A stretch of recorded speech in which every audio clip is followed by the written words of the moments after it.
ਇੱਕ ਓਂਕਾਰ ਸਤਿਗੁਰ ਪ੍ਰਸਾਦ। ਸਾਧ ਸੰਗਤ ਜੀ, ਜਪ ਦੀ ਬਾਣੀ ਦੀ ਅੱਜ ਅਸੀਂ ਪੌੜੀ 8 ਤੇ ਪਹੁੰਚੇ ਹਾਂ। ਜਪ ਦੀ ਬਾਣੀ ਵਿੱਚ ਪੰਜਵੀਂ ਪੌੜੀ ਵਿੱਚ ਗੁਰੂ ਨਾਨਕ ਪਾਤਸ਼ਾਹ ਨੇ ਸਾਨੂੰ ਉਪਦੇਸ਼ ਦਿੱਤਾ ਸੀ, ਭਾਈ ਨਾਨਕ ਗਾਵੀਐ ਗੁਣੀ ਨਿਧਾਨ, ਗਾਵੀਐ ਸੁਣੀਐ ਮਨ ਰੱਖੀਏ ਪਾਓ।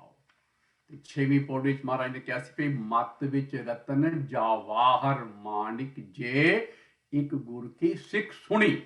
ਸੋ ਸੁਣਨ ਤੇ ਜਿਹੜਾ ਹੈ ਗੁਰੂ ਨਾਨਕ ਪਾਤਸ਼ਾਹ ਨੇ ਬਾਣੀ ਵਿੱਚ ਬਹੁਤ ਸਾਨੂੰ ਬਾਰ-ਬਾਰ ਜਿਹੜਾ ਨਾ ਉਪਦੇਸ਼ ਦਿੱਤਾ, ਭਾਈ ਸੁਣਨਾ, ਕਿਉਂਕਿ ਜਦ ਤੱਕ ਸੁਣਿਆ ਨਾ ਜਾਏ ਨਾ, ਜੇ ਸੁਣਿਆ ਨਾ ਜਾਏ ਤੇ ਗੱਲ ਅੱਗੇ ਵੱਧਦੀ ਨਹੀਂ।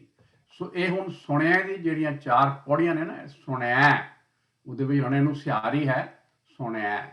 ਇਹ ਹੁਣ ਸੁਣਨ ਦੀ ਅਵਸਥਾ ਸਾਨੂੰ ਸਮਝਾ ਰਹੇ ਨੇ ਪਾਤਸ਼ਾਹ, ਤੇ ਇਹ ਦੱਸ ਰਹੇ ਨੇ ਕਿ ਭਾਈ ਜੇ ਤੇਰੇ ਅੰਦਰ ਸਿਮਰਨ ਚੱਲਣਾ ਹੈ, ਜੇ ਤੇਰੇ ਅੰਦਰ ਅਕਾਲ ਪੁਰਖ ਦੀ ਉਸਤਤ ਜਿਹੜੀ ਹੈ ਉਹ ਅਸਰ ਕਰਨੀ ਹੈ, ਉਹਦਾ ਭਾਈ ਸੁਣੇ ਬਗੈਰ, ਸੁਣਨ ਤੋਂ ਬਗੈਰ ਨਹੀਂ ਹੋਣਾ ਭਾਈ। ਹੁਣ ਬਾਣੀ ਦੇ ਵਿੱਚੋਂ ਮੈਂ ਜਦੋਂ ਇਹ ਸੁਣੇ ਦੀ ਅਵਸਥਾ ਬਾਰੇ ਕੋਸ਼ਿਸ਼ ਕਰ ਰਿਹਾ ਸੀ ਵੀ ਦੇਖੀਏ ਕਿ ਸੁਣਿਆ ਦਾ ਉਪਦੇਸ਼ ਗੁਰੂ ਨਾਨਕ ਪਾਤਸ਼ਾਹ ਦਾ ਜਾਂ ਗੁਰੂ ਗ੍ਰੰਥ ਸਾਹਿਬ ਦੇ ਤੀਸਰੇ ਪਾਤਸ਼ਾਹ ਦਾ ਬਹੁਤ ਉਪਦੇਸ਼ ਸੁਣਿਆ ਦਾ ਮੈਨੂੰ ਮਿਲਿਆ। ਸੁਣਿਆ ਦੀਆਂ 3 ਅਵਸਥਾਵਾਂ ਨੇ ਬਾਣੀ ਵਿੱਚ। ਹੁਣ ਇਸ ਗੱਲ ਨੂੰ ਸਮਝੋ। ਸੁਣਿਆ ਦੀ ਪਹਿਲੀ ਅਵਸਥਾ ਐਸੀ ਹੈ ਜਿਹਨੂੰ ਭਾਈ ਗੁਰਦਾਸ ਜੀ ਨੇ ਉਹਨਾਂ ਦੀ ਵਾਰ ਚੌਥੀ ਦੇ ਵਿੱਚ ਪੌੜੀ ਨੰਬਰ 14 ਦੇ ਵਿੱਚ ਕਹਿੰਦੇ ਨੇ, ਸੁਣਿਆ ਅਨਸੁਣਿਆ ਕਰੇ, ਕਰੇ ਵਿਚਾਰ ਡਿੱਠਾ ਅਣਡਿੱਠਾ। ਸੁਣਿਆ ਅਨਸੁਣਿਆ ਕਰੇ। ਸੁਣਿਆ ਅਨਸੁਣਿਆ ਕਰੇ ਦਾ ਮਤਲਬ ਹੈ ਕਿ ਸੁਣ ਕੇ ਵੀ ਨਹੀਂ ਸੁਣਦਾ। ਤੇ ਮੈਨੂੰ ਇੰਜ ਲੱਗ ਰਿਹਾ ਸੀ ਕਿ ਮੇਰੇ ਵਰਗੇ ਜੇ ਮੈਂ ਆਪਣੇ ਨੂੰ ਤਾਂ ਦੇਖਾਂ ਤਾਂ ਭਾਈ ਅਸੀਂ ਤਾਂ ਸਾਰੀ ਉਮਰ ਇਸੀ ਅਵਸਥਾ ਵਿੱਚ ਬਿਤਾ ਦਿੱਤੀ ਹੈ ਕਿ ਸੁਣਿਆ ਅਨਸੁਣਿਆ ਕਰੇ। ਜੇ ਸੁਣਿਆ ਅਨਸੁਣਿਆ ਕਰੇ ਨਾ ਹੁੰਦਾ ਤਾਂ ਭਾਈ ਸਾਡੇ ਦੇ ਅੰਦਰ ਜਿਹੜੀ ਹੈ ਬਾਣੀ ਹੁਣ ਕਾਫੀ ਬਾਣੀ ਸਾਡੇ ਅੰਦਰ ਜਿਹੜਾ ਅਸਰ ਕਰ ਜਾਣਾ ਸੀ। ਅਸਰ ਇਸ ਵਾਸਤੇ ਨਹੀਂ ਕਰਦਾ ਕਿ ਸਾਡੀ ਅਵਸਥਾ ਸੁਣਨ ਦੀ ਤਾਂ ਪਹਿਲੀ ਅਵਸਥਾ ਤੇ ਬੈਠੇ ਹਾਂ, ਜਿਹੜੀ ਸੁਣਿਆ ਅਨਸੁਣਿਆ ਕਰੇ। ਆਮ ਤੁਸੀਂ ਘਰਾਂ ਦੇ ਵਿੱਚ, ਪਰਿਵਾਰਾਂ ਦੇ ਵਿੱਚ ਇੱਕ ਜਿਹੜਾ ਹੈ ਚੀਜ਼ ਸੁਣੀ ਹੋਏਗੀ, ਮਾਂ ਪਿਓ ਕਹਿੰਦੇ ਨੇ ਜੀ ਕਿ ਬੱਚੇ ਸਾਡੀ ਗੱਲ ਸੁਣਦੇ ਨਹੀਂ। ਜਨਾਨੀ ਕਹਿੰਦੀ ਹੈ ਘਰ ਵਾਲਾ ਮੇਰੀ ਗੱਲ ਸੁਣਦਾ ਨਹੀਂ, ਤੇ ਘਰ ਵਾਲਾ ਕਹਿੰਦਾ ਹੈ ਜਨਾਨੀ ਮੇਰੀ ਗੱਲ ਸੁਣਦੀ ਨਹੀਂ। ਇਹ ਉਹ ਅਵਸਥਾ ਹੈ ਸੁਣਿਆ ਅਨਸੁਣਿਆ ਕਰੇ। ਮਤਲਬ ਇਹ ਨਹੀਂ ਕਿ ਕੰਨਾਂ ਵਿੱਚੋਂ ਸੁਣਦਾ ਹੈ, ਨਹੀਂ ਬੋਲਦੇ, ਬੋਲਾ ਨਹੀਂ ਹੈ, ਉਹ ਮਤਲਬ ਜਿਹੜਾ ਹੈ ਉਹ ਬਹਿਰਾ ਨਹੀਂ ਹੈ, ਸੁਣ ਸਕਦਾ ਹੈ, ਸੁਣ ਰਿਹਾ ਹੈ, ਪਰ ਸੁਣ ਕੇ ਵੀ ਅਨਸੁਣਿਆ ਕਰ ਰਿਹਾ ਦਾ ਮਤਲਬ ਇੱਕ ਕੰਨ ਵਿੱਚੋਂ ਸੁਣਦਾ ਹੈ, ਦੂਜੇ ਕੰਨ ਵਿੱਚੋਂ ਕੱਢ ਦਿੰਦਾ ਹੈ, ਉਹਦਾ ਅਸਰ ਨਹੀਂ ਹੁੰਦਾ। ਇਹ ਹੈ ਬਾਣੀ ਦੀ ਸੁਣਨ ਵਾਲਿਆਂ ਦੀ ਪਹਿਲੀ ਅਵਸਥਾ ਕਿ ਬਾਣੀ ਸੁਣਦੇ ਨੇ ਪਰ ਭਾਈ ਅਸਰ ਨਹੀਂ ਹੁੰਦਾ। ਕਿਉਂ? ਸੁਣਿਆ ਅਨਸੁਣਿਆ ਕਰੇ। ਇਸੇ ਤਰ੍ਹਾਂ ਤੁਸੀਂ ਕਦੀ ਵੀ ਧਿਆਨ ਦਿੱਤਾ ਹੋਣਾ, ਜਦੋਂ ਤੁਹਾਡਾ ਕਿਸੇ ਕੰਮ ਦੇ ਵਿੱਚ ਬਹੁਤ ਧਿਆਨ ਲੱਗਾ ਹੋਵੇ ਨਾ, ਤੇ ਤੁਹਾਨੂੰ ਕੋਈ ਕੁਛ ਵੀ ਕਹਿੰਦਾ ਰਹੇ, ਜਦੋਂ ਤੁਹਾਡਾ ਕੰਮ ਮੁੱਕਦਾ ਹੈ ਉਹ ਵਾਲਾ, ਤੇ ਉਹ ਬੰਦਾ ਕਹਿੰਦੇ ਮੈਂ ਤੈਨੂੰ ਗੱਲ ਕਹੀ ਸੀ, ਤੁਸੀਂ ਕਹਿੰਦੇ ਨਹੀਂ ਜੀ ਮੈਂ ਤੇਰੀ ਗੱਲ ਸੁਣੀ ਨਹੀਂ, ਕਿਉਂਕਿ ਮੇਰਾ ਧਿਆਨ ਜਿਹੜਾ ਸੀ ਕਿਸੇ ਹੋਰ ਪਾਸੇ ਸੀ। ਬਸ ਇਹੀ ਸਾਡੀ ਅਵਸਥਾ ਹੈ।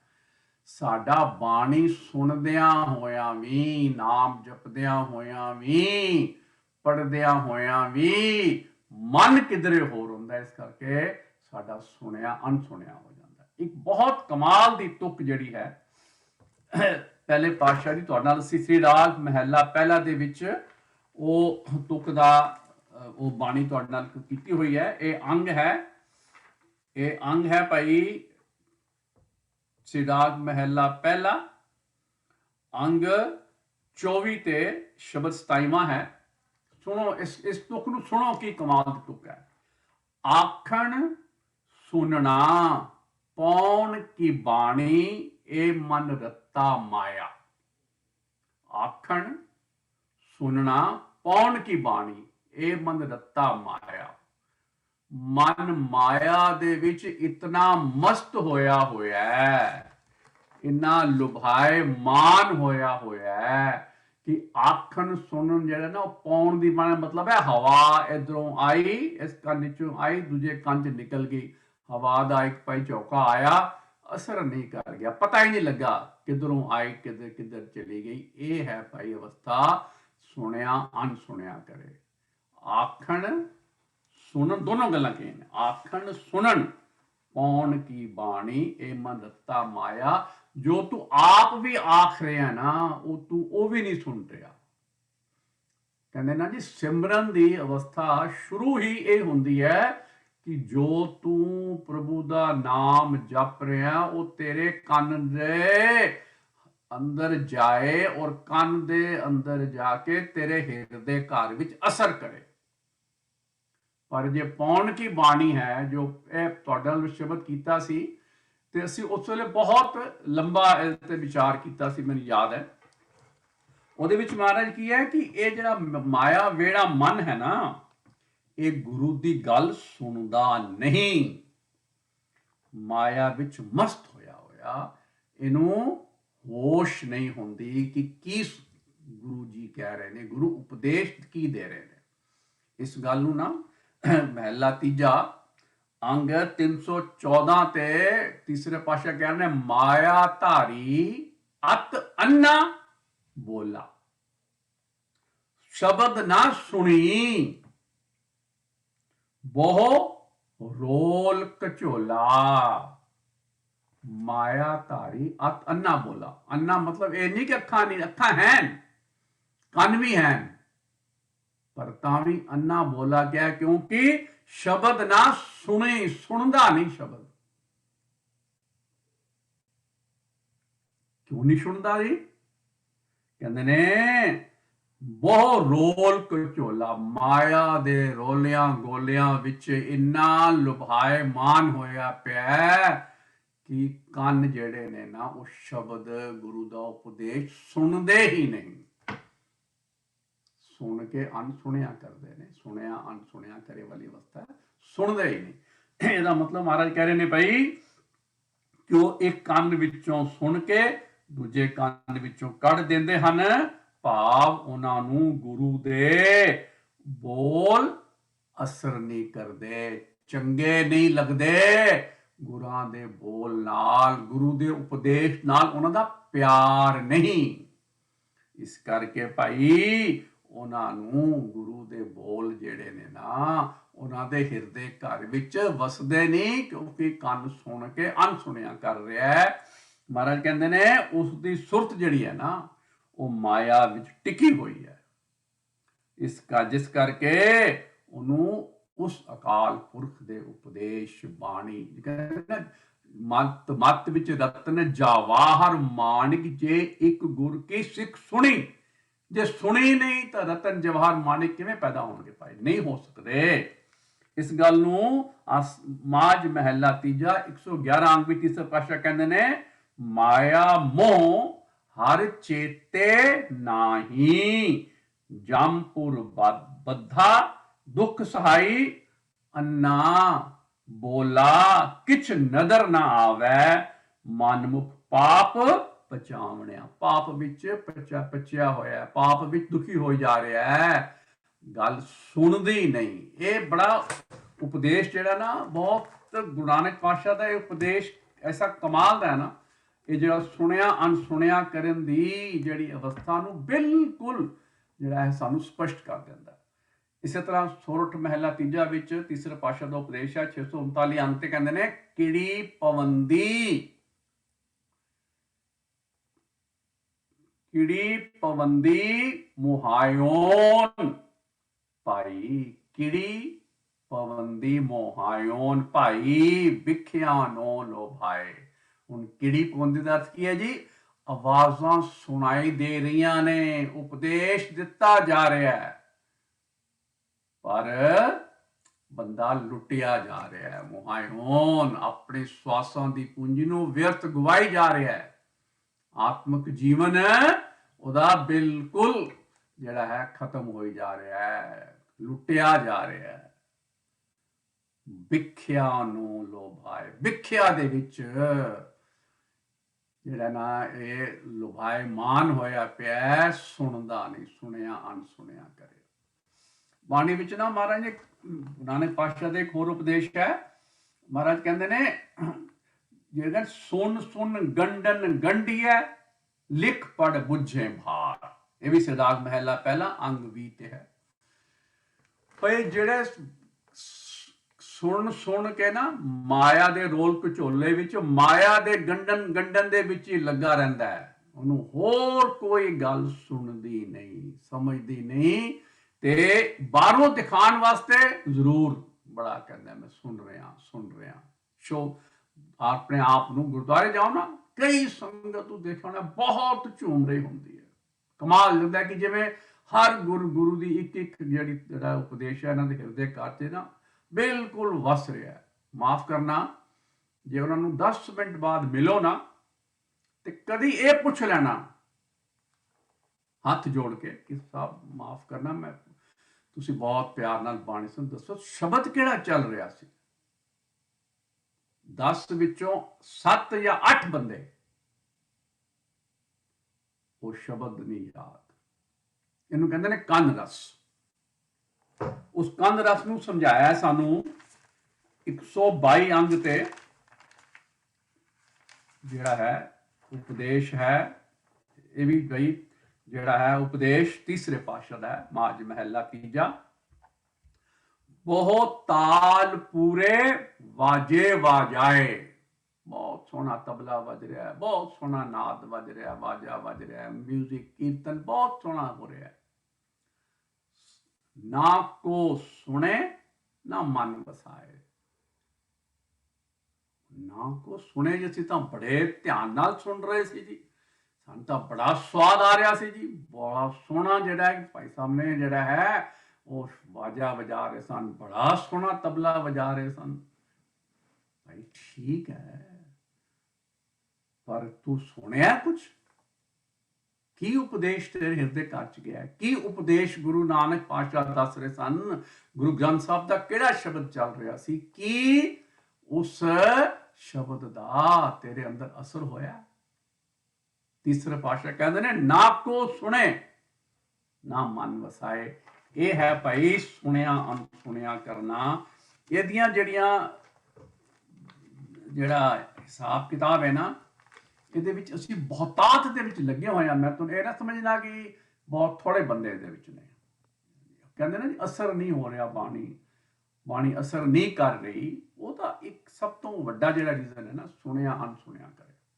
ਹੁਣ ਇਹਦੇ ਵਿੱਚ ਸਾਨੂੰ ਗੁਰੂ ਨਾਨਕ ਪਾਤਸ਼ਾਹ ਨੇ ਔਰ ਬਾਣੀ ਦੇ ਵਿੱਚ ਉਪਦੇਸ਼ ਤਾਂ ਬਹੁਤ ਵਾਰੀ ਸਮਝਾਇਆ, ਪੜ੍ਹਦੇ ਵੀ ਹਾਂ, ਸੁਣਦੇ ਵੀ ਹਾਂ, ਸਮਝਦੇ ਵੀ ਹਾਂ, ਪਰ ਭਾਈ ਸਾਨੂੰ ਜਿਹੜਾ ਹੈ ਇਹ ਚੀਜ਼ ਹਿਰਦੇ ਘਰ ਸਾਡੇ ਵਸਦੀ ਇਸ ਵਾਸਤੇ ਨਹੀਂ ਕਿਉਂਕਿ ਸਾਡਾ ਮਨ ਜਿਹੜਾ ਹੈ ਨਾ ਉਹ ਟਿਕਦਾ ਨਹੀਂ। ਇਹ ਮਨ ਜਿਹੜਾ ਹੈ ਨਾ, ਇਹ ਮਨ ਬਣ ਕਹਿੰਦੇ ਨੇ ਮਨ ਪਰਦੇਸੀ ਵੇ ਪਿਆਰੇ ਆਓ ਘਰੇ। ਮਨ ਕਿਧਰੇ ਹੋਰ ਹੁੰਦਾ, ਅਸੀਂ ਕਿਧਰੇ ਹੋਰ ਬੈਠੇ ਹੁੰਦੇ ਹਾਂ।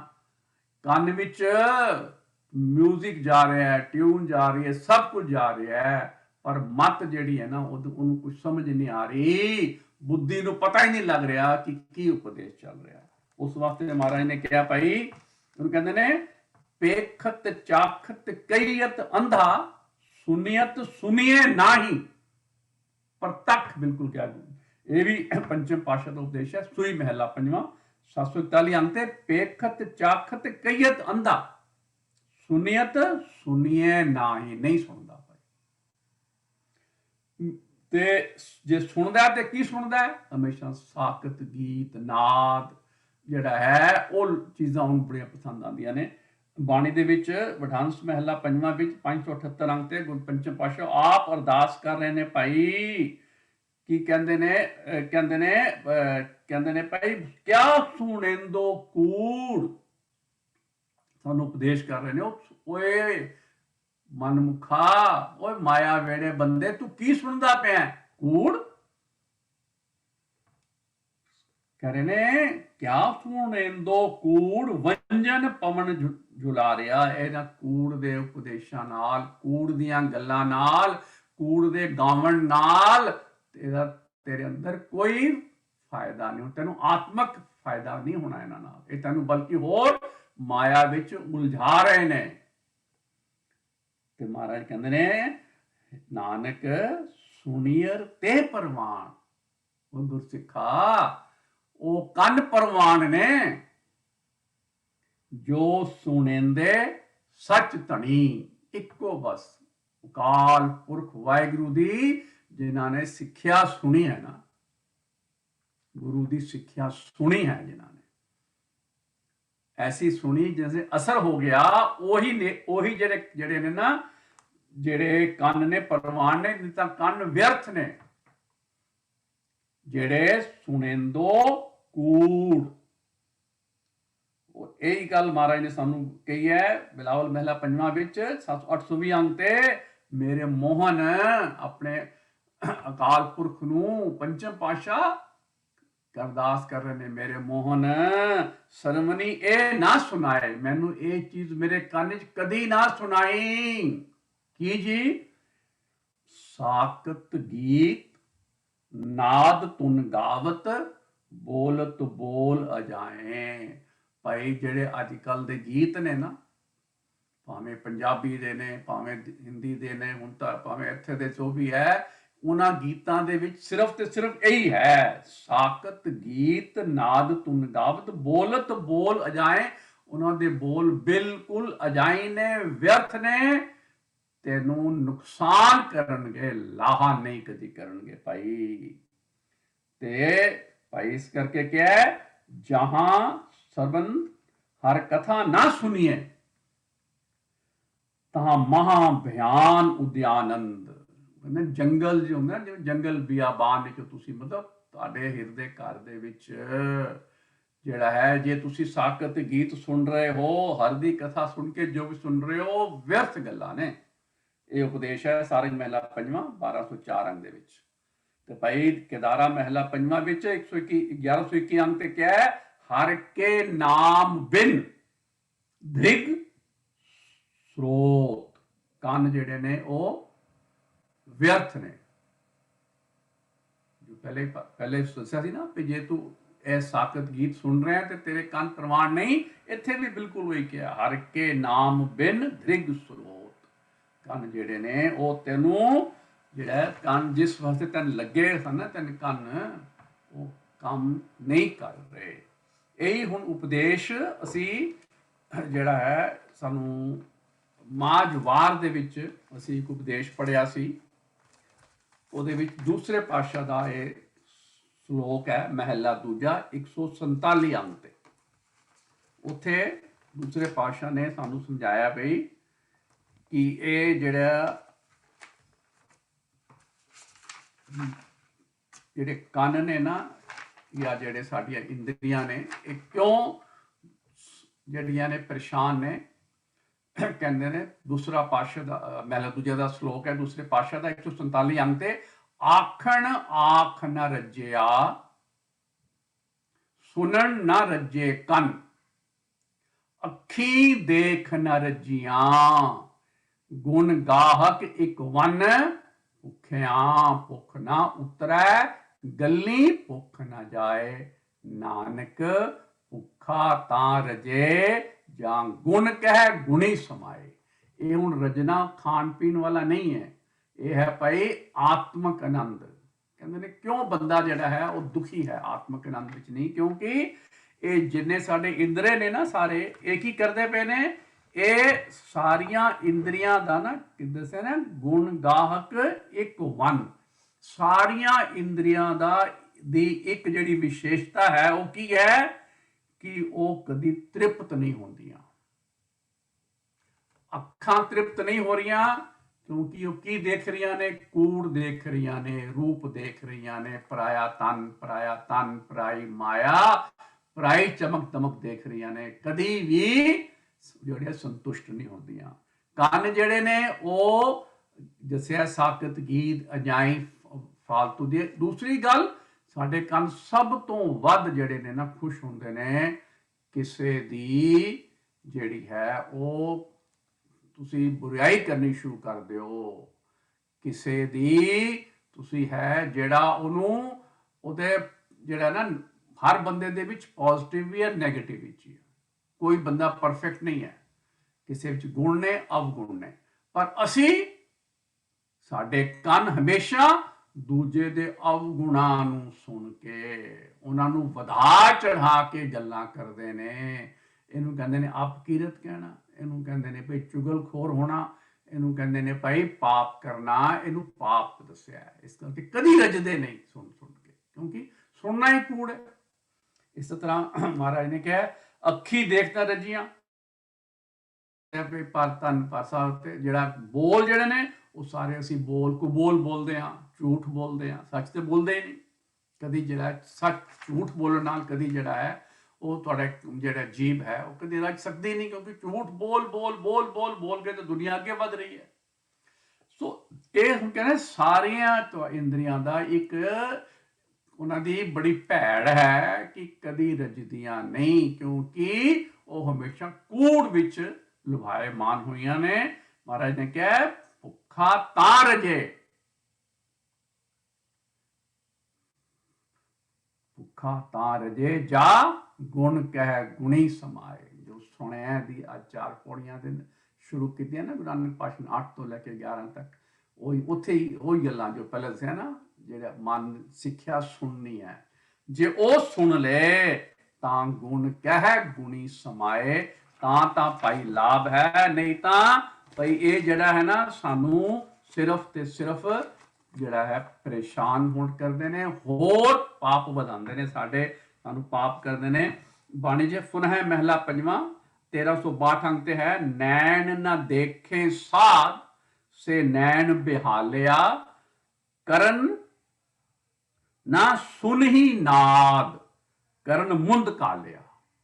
ਉਹ ਜਿਹੜੇ ਕੰਨ ਪ੍ਰਭੂ ਦੀ ਆਵਾਜ਼ ਨਹੀਂ ਸੁਣਦੇ ਨਾ, ਗੁਰੂ ਦਾ ਉਪਦੇਸ਼ ਨਹੀਂ ਸੁਣਦੇ, ਉਹ ਕੰਨ ਬੰਦ ਹੋਏ ਪਏ ਨੇ।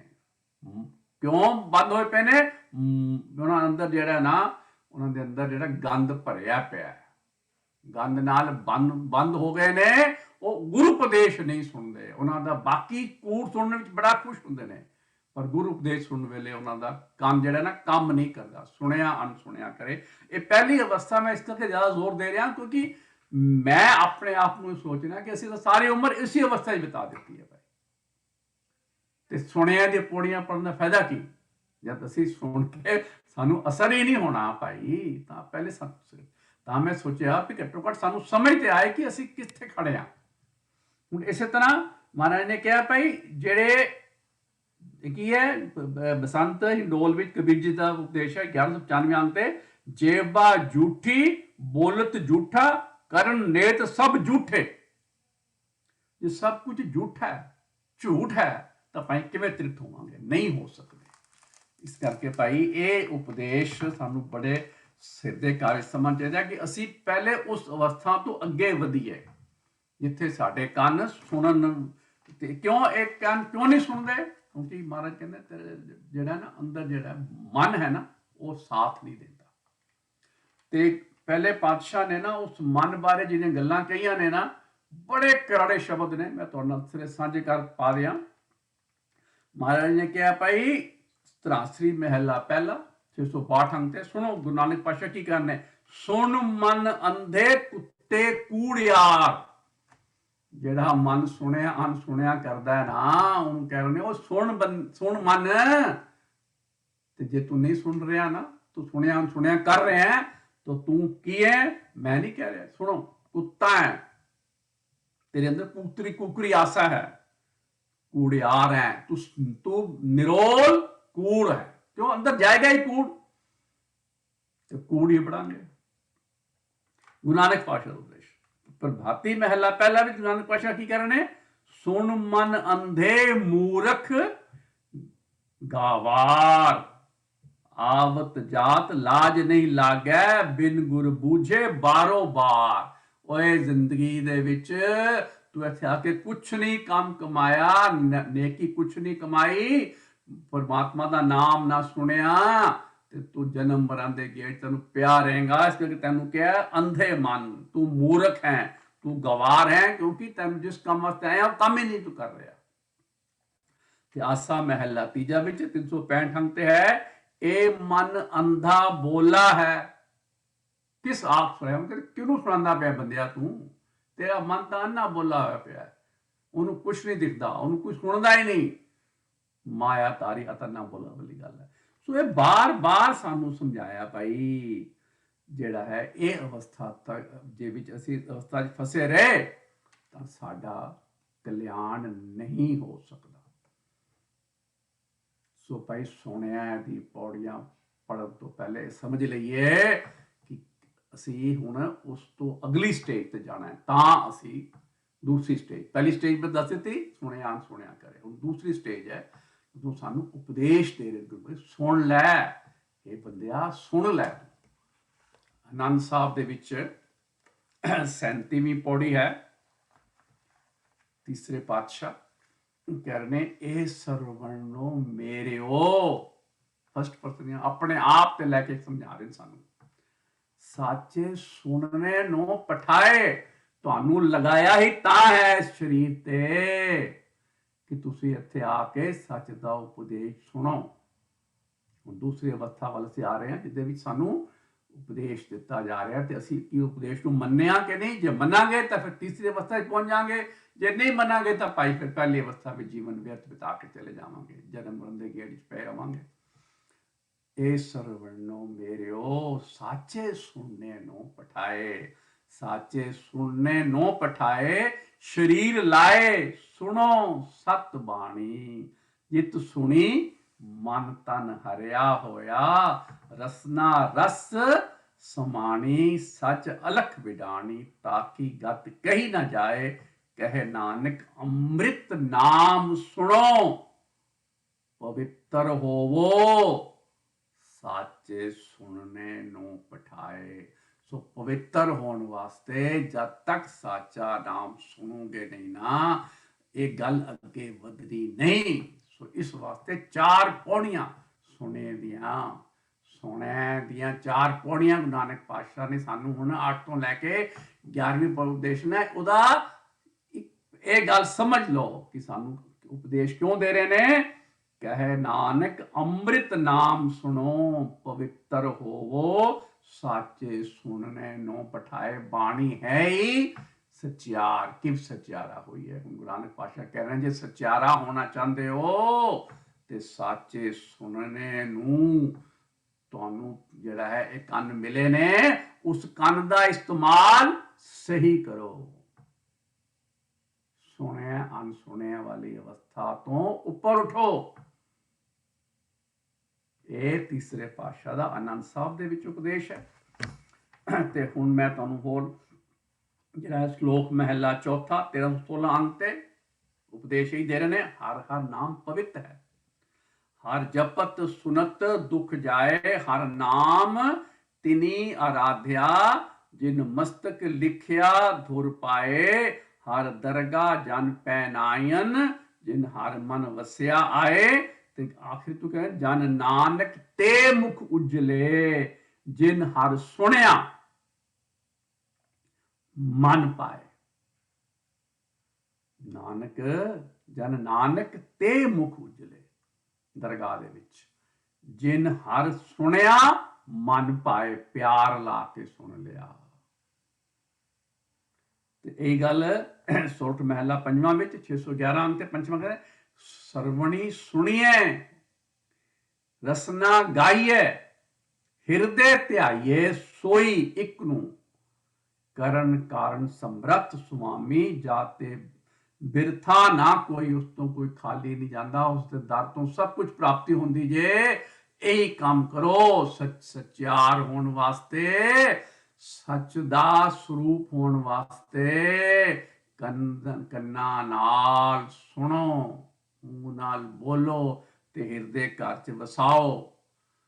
कर सरवण सुनिए रसना गाइए, हिरदे ध्याइए सोई।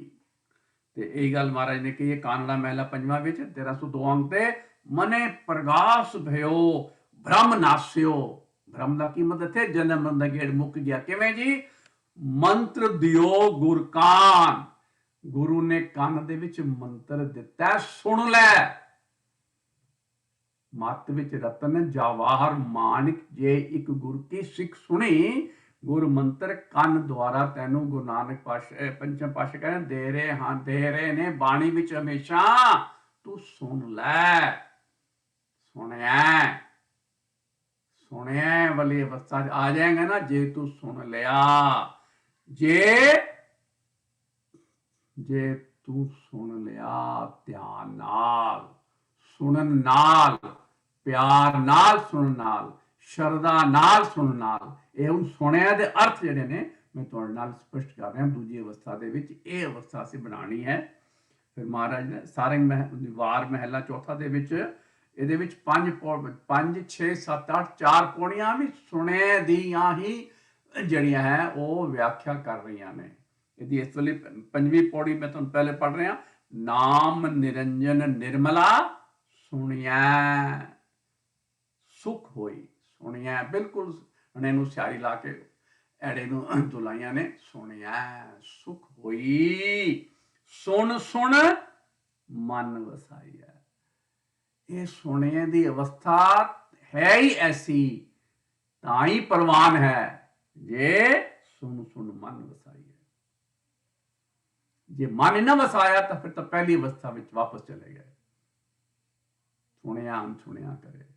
ਇਹ ਹੁਣ ਭਾਈ ਤੁਹਾਡੇ ਨਾਲ ਹੱਥ ਜੋੜ ਕੇ ਬੇਨਤੀ ਹੈ, ਇਹ ਸੁਣਿਆ ਦੀਆਂ ਪੌੜੀਆਂ ਇਸ ਤਰ੍ਹਾਂ ਸੁਣੋ ਕਿ ਜੋ ਸਾਨੂੰ ਸਮਝਾ ਰਹੇ ਨੇ ਚੌਥੇ ਪਾਤਸ਼ਾਹ, ਸੁਣ ਸੁਣ ਮਨ ਵਸਾਈ ਹੈ।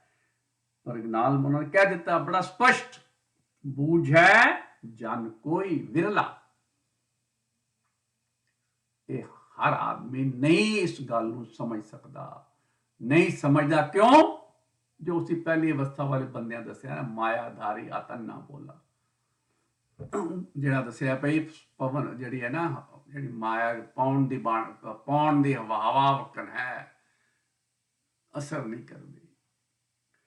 ਜਿਨ੍ਹਾਂ ਤੇ ਅਸਰ ਕਰਨਾ ਭਾਈ, ਕੋਈ ਬੁਝੈ ਜਨ ਕੋਈ, ਬਹਿੰਦਿਆਂ ਉੱਠਦਿਆਂ ਨਾ ਵਿਸਰੈ, ਸਾਚਾ ਸੱਚ ਸੋਈ। ਇਹ ਭਾਈ ਅਵਸਥਾ ਬਣਨੀ ਚਾਹੀਦੀ ਹੈ ਸੁਣਿਆ ਦੀ ਪੌੜੀਆਂ ਨਾਲ। ਤਾਂ ਭਾਈ ਇਹ ਸੁਣਿਆ ਦਾ ਉਪਦੇਸ਼ ਸੁਣਨ ਦਾ ਵੀ ਲਾਭ ਹੈ। ਤੇ ਅੱਗੋਂ ਹੋਰ ਸਾਨੂੰ ਬਹੁਤ ਜਿਹੜਾ ਹੈ ਉਪਦੇਸ਼ ਦਿੱਤੇ ਗਏ ਨੇ। ਇਸ ਭਾਈ ਇਸ ਸੁਣਨ ਨੂੰ ਤੁਸੀਂ ਭਾਈ ਆਪਣਾ ਹਿਰਦੇ ਘਰ ਦੇ ਵਿੱਚ ਇਹ ਐਸਾ ਸੁਣਨਾ। ਇਹ ਹੁਣ ਸੁਣੇ ਦੀ ਜਿਹੜੀ ਅਵਸਥਾ ਹੈ, ਇਹਦਾ ਮਤਲਬ ਐਸਾ ਹੈ ਵੀ ਇਹਨੂੰ ਇਸ ਤਰ੍ਹਾਂ ਸੁਣੀਏ। ਹੁਣ ਸੁਣੀਏ ਦੀ ਜਿਹੜੀ ਪਰਿਭਾਸ਼ਾ ਹੈ ਨਾ, ਇਹ ਅਸੀਂ ਹੁਣ ਯਾਦ ਰੱਖੀਏ। ਇਹ ਪਹਿਲੇ ਔਰ ਦੂਜੇ ਜਿਹੜਾ ਸਟੇਜ ਦੱਸਿਆ ਸੁਣਿਆ ਦੀ, ਉਹਦੇ ਵਿੱਚ ਸੁਣਿਆ ਦੀ ਪਰਿਭਾਸ਼ਾ ਇਹ ਨਿਕਲਦੀ ਹੈ, ਸ਼ਰਧਾ ਨਾਲ, ਪਿਆਰ ਨਾਲ, ਗੁਰੂ ਦਾ ਉਪਦੇਸ਼, ਗੁਰੂ ਦੀ ਉਸਤਤੀ, ਗੁਰੂ ਦੀ ਮੱਤ ਨੂੰ ਇੰਜ ਸੁਣਨਾ ਕਿ ਸਮਝ ਆ ਜਾਏ, ਸਮਝ ਪੈ ਜਾਏ, ਬੁੱਝ ਜਾਈਏ ਗੁਰੂ ਦੇ ਉਪਦੇਸ਼ ਨੂੰ, ਤੇ ਹਿਰਦੇ ਘਰ ਵਿੱਚ ਵਸ ਜਾਵੇ। ਸੋ ਇਹ ਦੂਸਰੀ ਅਵਸਥਾ ਦੇ ਵਿੱਚ ਇਹ ਡੈਫੀਨੇਸ਼ਨ ਜਿਹੜੀ ਹੈ ਨਾ, ਹੁਣ ਸਾਨੂੰ ਆਪਣੇ ਹਿਰਦੇ ਘਰ ਵਿੱਚ ਘੱਟੋ ਘੱਟ ਪੱਕੀ ਕਰ ਲੈਣੀ ਚਾਹੀਦੀ ਹੈ ਕਿ ਸੁਣਿਆ ਦੇ ਅਰਥ ਕੀ ਨੇ। ਸੁਣਿਆ ਦੀਆਂ 4 ਪੌੜੀਆਂ ਪੜ੍ਹ ਜਾਈਏ ਤੇ ਸੁਣਿਆ ਦੇ ਅਰਥ ਹੀ ਨਾ ਪਤਾ ਲੱਗਣ ਤਾਂ ਭਾਈ ਕੋਈ ਲਾਹਾ ਨਹੀਂ ਨਾ। ਸੋ ਮੈਂ ਇਸ ਕਰਕੇ ਸੁਣਿਆ ਦੇ ਅਰਥ ਜਿਹੜੇ ਨੇ, ਜਿਹੜੇ ਅਸੀਂ ਦੂਸਰੀ ਅਵਸਥਾ ਦੇ ਵਿੱਚੋਂ ਜਿਹੜੇ ਸਮਝੇ ਨੇ, ਉਹ ਨੇ ਕਿ ਸ਼ਰਧਾ ਨਾਲ ਗੁਰੂ ਦਾ ਉਪਦੇਸ਼, ਗੁਰੂ ਦਾ ਨਾਮ, ਗੁਰੂ ਦੀ ਵਡਿਆਈ, ਗੁਰੂ ਦੀ ਮੱਤ ਨੂੰ ਇੰਜ ਸੁਣਨਾ ਹੈ ਕਿ ਸਮਝ ਪੈ ਜਾਵੇ ਤੇ ਹਿਰਦੇ ਘਰ ਵਿੱਚ ਸਮਾ ਜਾਵੇ, ਵਸ ਜਾਵੇ। ਜਿਹਨੂੰ ਸਾਨੂੰ ਜਿਹੜਾ ਹੈ ਅਸੀਂ ਪੜਿਆ ਸੀ ਪਈ ਕਿ ਜਿਹੜਾ ਹੈ ਉਹ ਬਾਣੀ ਅਸਰ ਕਰਨੀ ਸ਼ੁਰੂ ਕਰ ਦੇਵੇ। ਜਿਤ ਤਨ ਲਾਗੇ ਬਾਣੀਆਂ, ਤਨ ਨੂੰ ਬਾਣੀ ਲੱਗਣੀ ਸ਼ੁਰੂ ਹੋ ਜਾਏ। ਅਸਰ ਤਾਂ ਹੀ ਕਰੇਗੀ ਨਾ ਜੇ ਦਵਾਈ ਅੰਦਰ ਜਾਏਗੀ। ਜੇ ਗੁਰੂ ਦਾ ਉਪਦੇਸ਼ ਅੰਦਰ ਜਾਏਗਾ ਤਾਂ ਹੀ ਤੇ ਲੱਗੇਗੀ ਨਾ। ਇਹ ਸਿਰਾਗ ਮਹਿਲਾ ਪਹਿਲਾ ਦਾ ਜਿਹੜਾ 33ਵਾਂ ਸ਼ਬਦ ਸੀ ਉਹਦੇ ਵਿੱਚ ਸਾਨੂੰ ਗੁਰੂ ਜੀ ਦਾ ਉਪਦੇਸ਼ ਹੈ, ਭਾਈ ਜਿਸ ਤਨ ਨੂੰ ਬਾਣੀ ਲੱਗ ਜਾਏ, ਜਿਤ ਤਨ ਲਾਗੇ ਬਾਣੀਆਂ। ਇਹ ਉਪਦੇਸ਼ ਇਹ ਅੰਗ 25 ਤੇ ਹੈ। ਇਹ 25 ਦੀ ਆਖਰੀ ਤੁਕ ਹੈ, 26 ਅੰਗ ਦੀ ਪਹਿਲੀ ਤੁਕ ਹੈ। ਇਤ ਤਨ ਲਾਗੇ ਬਾਣੀਆਂ, ਸੁਖ ਹੋਵੇ ਸੇਵ ਕਮਾਣੀਆਂ। ਇਹੀ ਸੇਵਾ ਹੈ ਅਸਲੀ, ਜਿਸ ਨੂੰ ਕਮਾਣ ਨਾਲ ਸੁਖ ਹੋਏਗਾ ਭਾਈ, ਸੁਖ ਹੋਵੇ।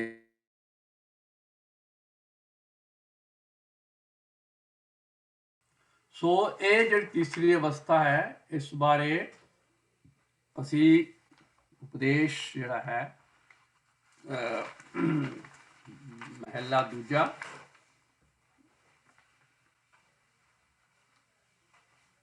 ਦੂਸਰੇ ਪਾਤਸ਼ਾਹ ਦਾ ਉਪਦੇਸ਼ ਹੈ 139 ਅੰਗ ਤੇ। ਇਹ ਅਵਸਥਾ ਹੈ ਜੀ ਤੀਸਰੀ, ਜਦੋਂ ਬਿਲਕੁਲ ਜਿਹੜੀ ਹੈ ਜਦੋਂ ਇਹ ਸੁਣਿਆ ਦੀ ਅਵਸਥਾ, ਜਿਹੜੀ ਦੂਸਰੀ ਅਵਸਥਾ ਦੱਸੀ ਹੈ ਨਾ, ਇਹਦੇ ਵਿੱਚ ਬੰਦਾ ਜਿਸਨੇ ਅਸਲੀ ਤਰੀਕੇ ਨਾਲ ਸੁਣ ਲਿਆ, ਠੀਕ ਤਰੀਕੇ ਨਾਲ ਸੁਣ ਲਿਆ, ਉਪਦੇਸ਼ ਘਰ ਵਿੱਚ ਅਸਰ ਕਰ ਗਿਆ, ਤੇ ਫਿਰ ਦੂਸਰੇ ਪਾਤਸ਼ਾਹ ਸ਼ਲੋਕ ਹੈ, ਸ਼ਲੋਕ ਮਹਿਲਾ ਦੂਜਾ ਅੰਗ 139। ਇਹ ਅਸੀਂ ਕਰ ਚੁੱਕੇ ਹਾਂ, ਇਹ ਮਾਜਵਾਰ ਦਾ ਹੈ।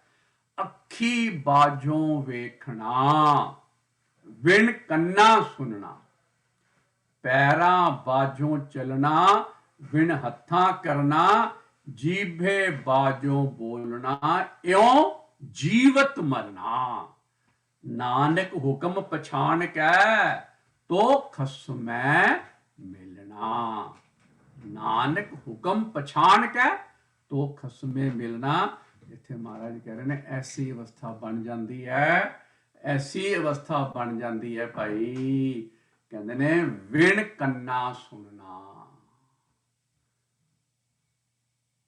ਜਦੋਂ ਇਉਂ ਜੀਵਤ ਮਰਨਾ ਵਾਲੀ ਅਵਸਥਾ ਹੋ ਜਾਏ, ਜਦੋਂ ਬੰਦਾ ਜਿਹੜਾ ਮਾਇਆ ਦੇ ਹੱਲਿਆਂ ਤੋਂ ਜਿੰਦਿਆਂ ਜੀ ਸਵਾਸਾਂ ਦੀ ਪੂੰਜੀ ਚੱਲ ਰਹੀ ਹੈ, ਦੁਨੀਆ ਦੇ ਸਾਰੇ ਕੰਮ ਕਾਜ ਕਰ ਰਿਹਾ ਹੈ, ਪਰ ਮਾਇਆ ਤੋਂ ਉਪਰਾਮ ਐਸਾ ਹੋ ਗਿਆ ਭਾਈ ਕਿ ਉਸ ਨੂੰ ਜਿਹੜਾ ਹੈ ਜੀਵਤ ਮਰਨਾ ਕਿਹਾ ਹੈ, ਕਿ ਮਾਇਆ ਦੇ ਵਿੱਚ ਰਹਿੰਦਿਆਂ ਹੋਇਆਂ ਵੀ ਮਾਇਆ ਤੋਂ ਉਪਰਾਮ, ਇੰਨਾ ਉਪਰਾਮ ਹੈ ਕਿ ਮਾਇਆ ਦੇ ਹੱਲੇ ਉਹਨੂੰ ਅਸਰ ਨਹੀਂ ਕਰਦੇ।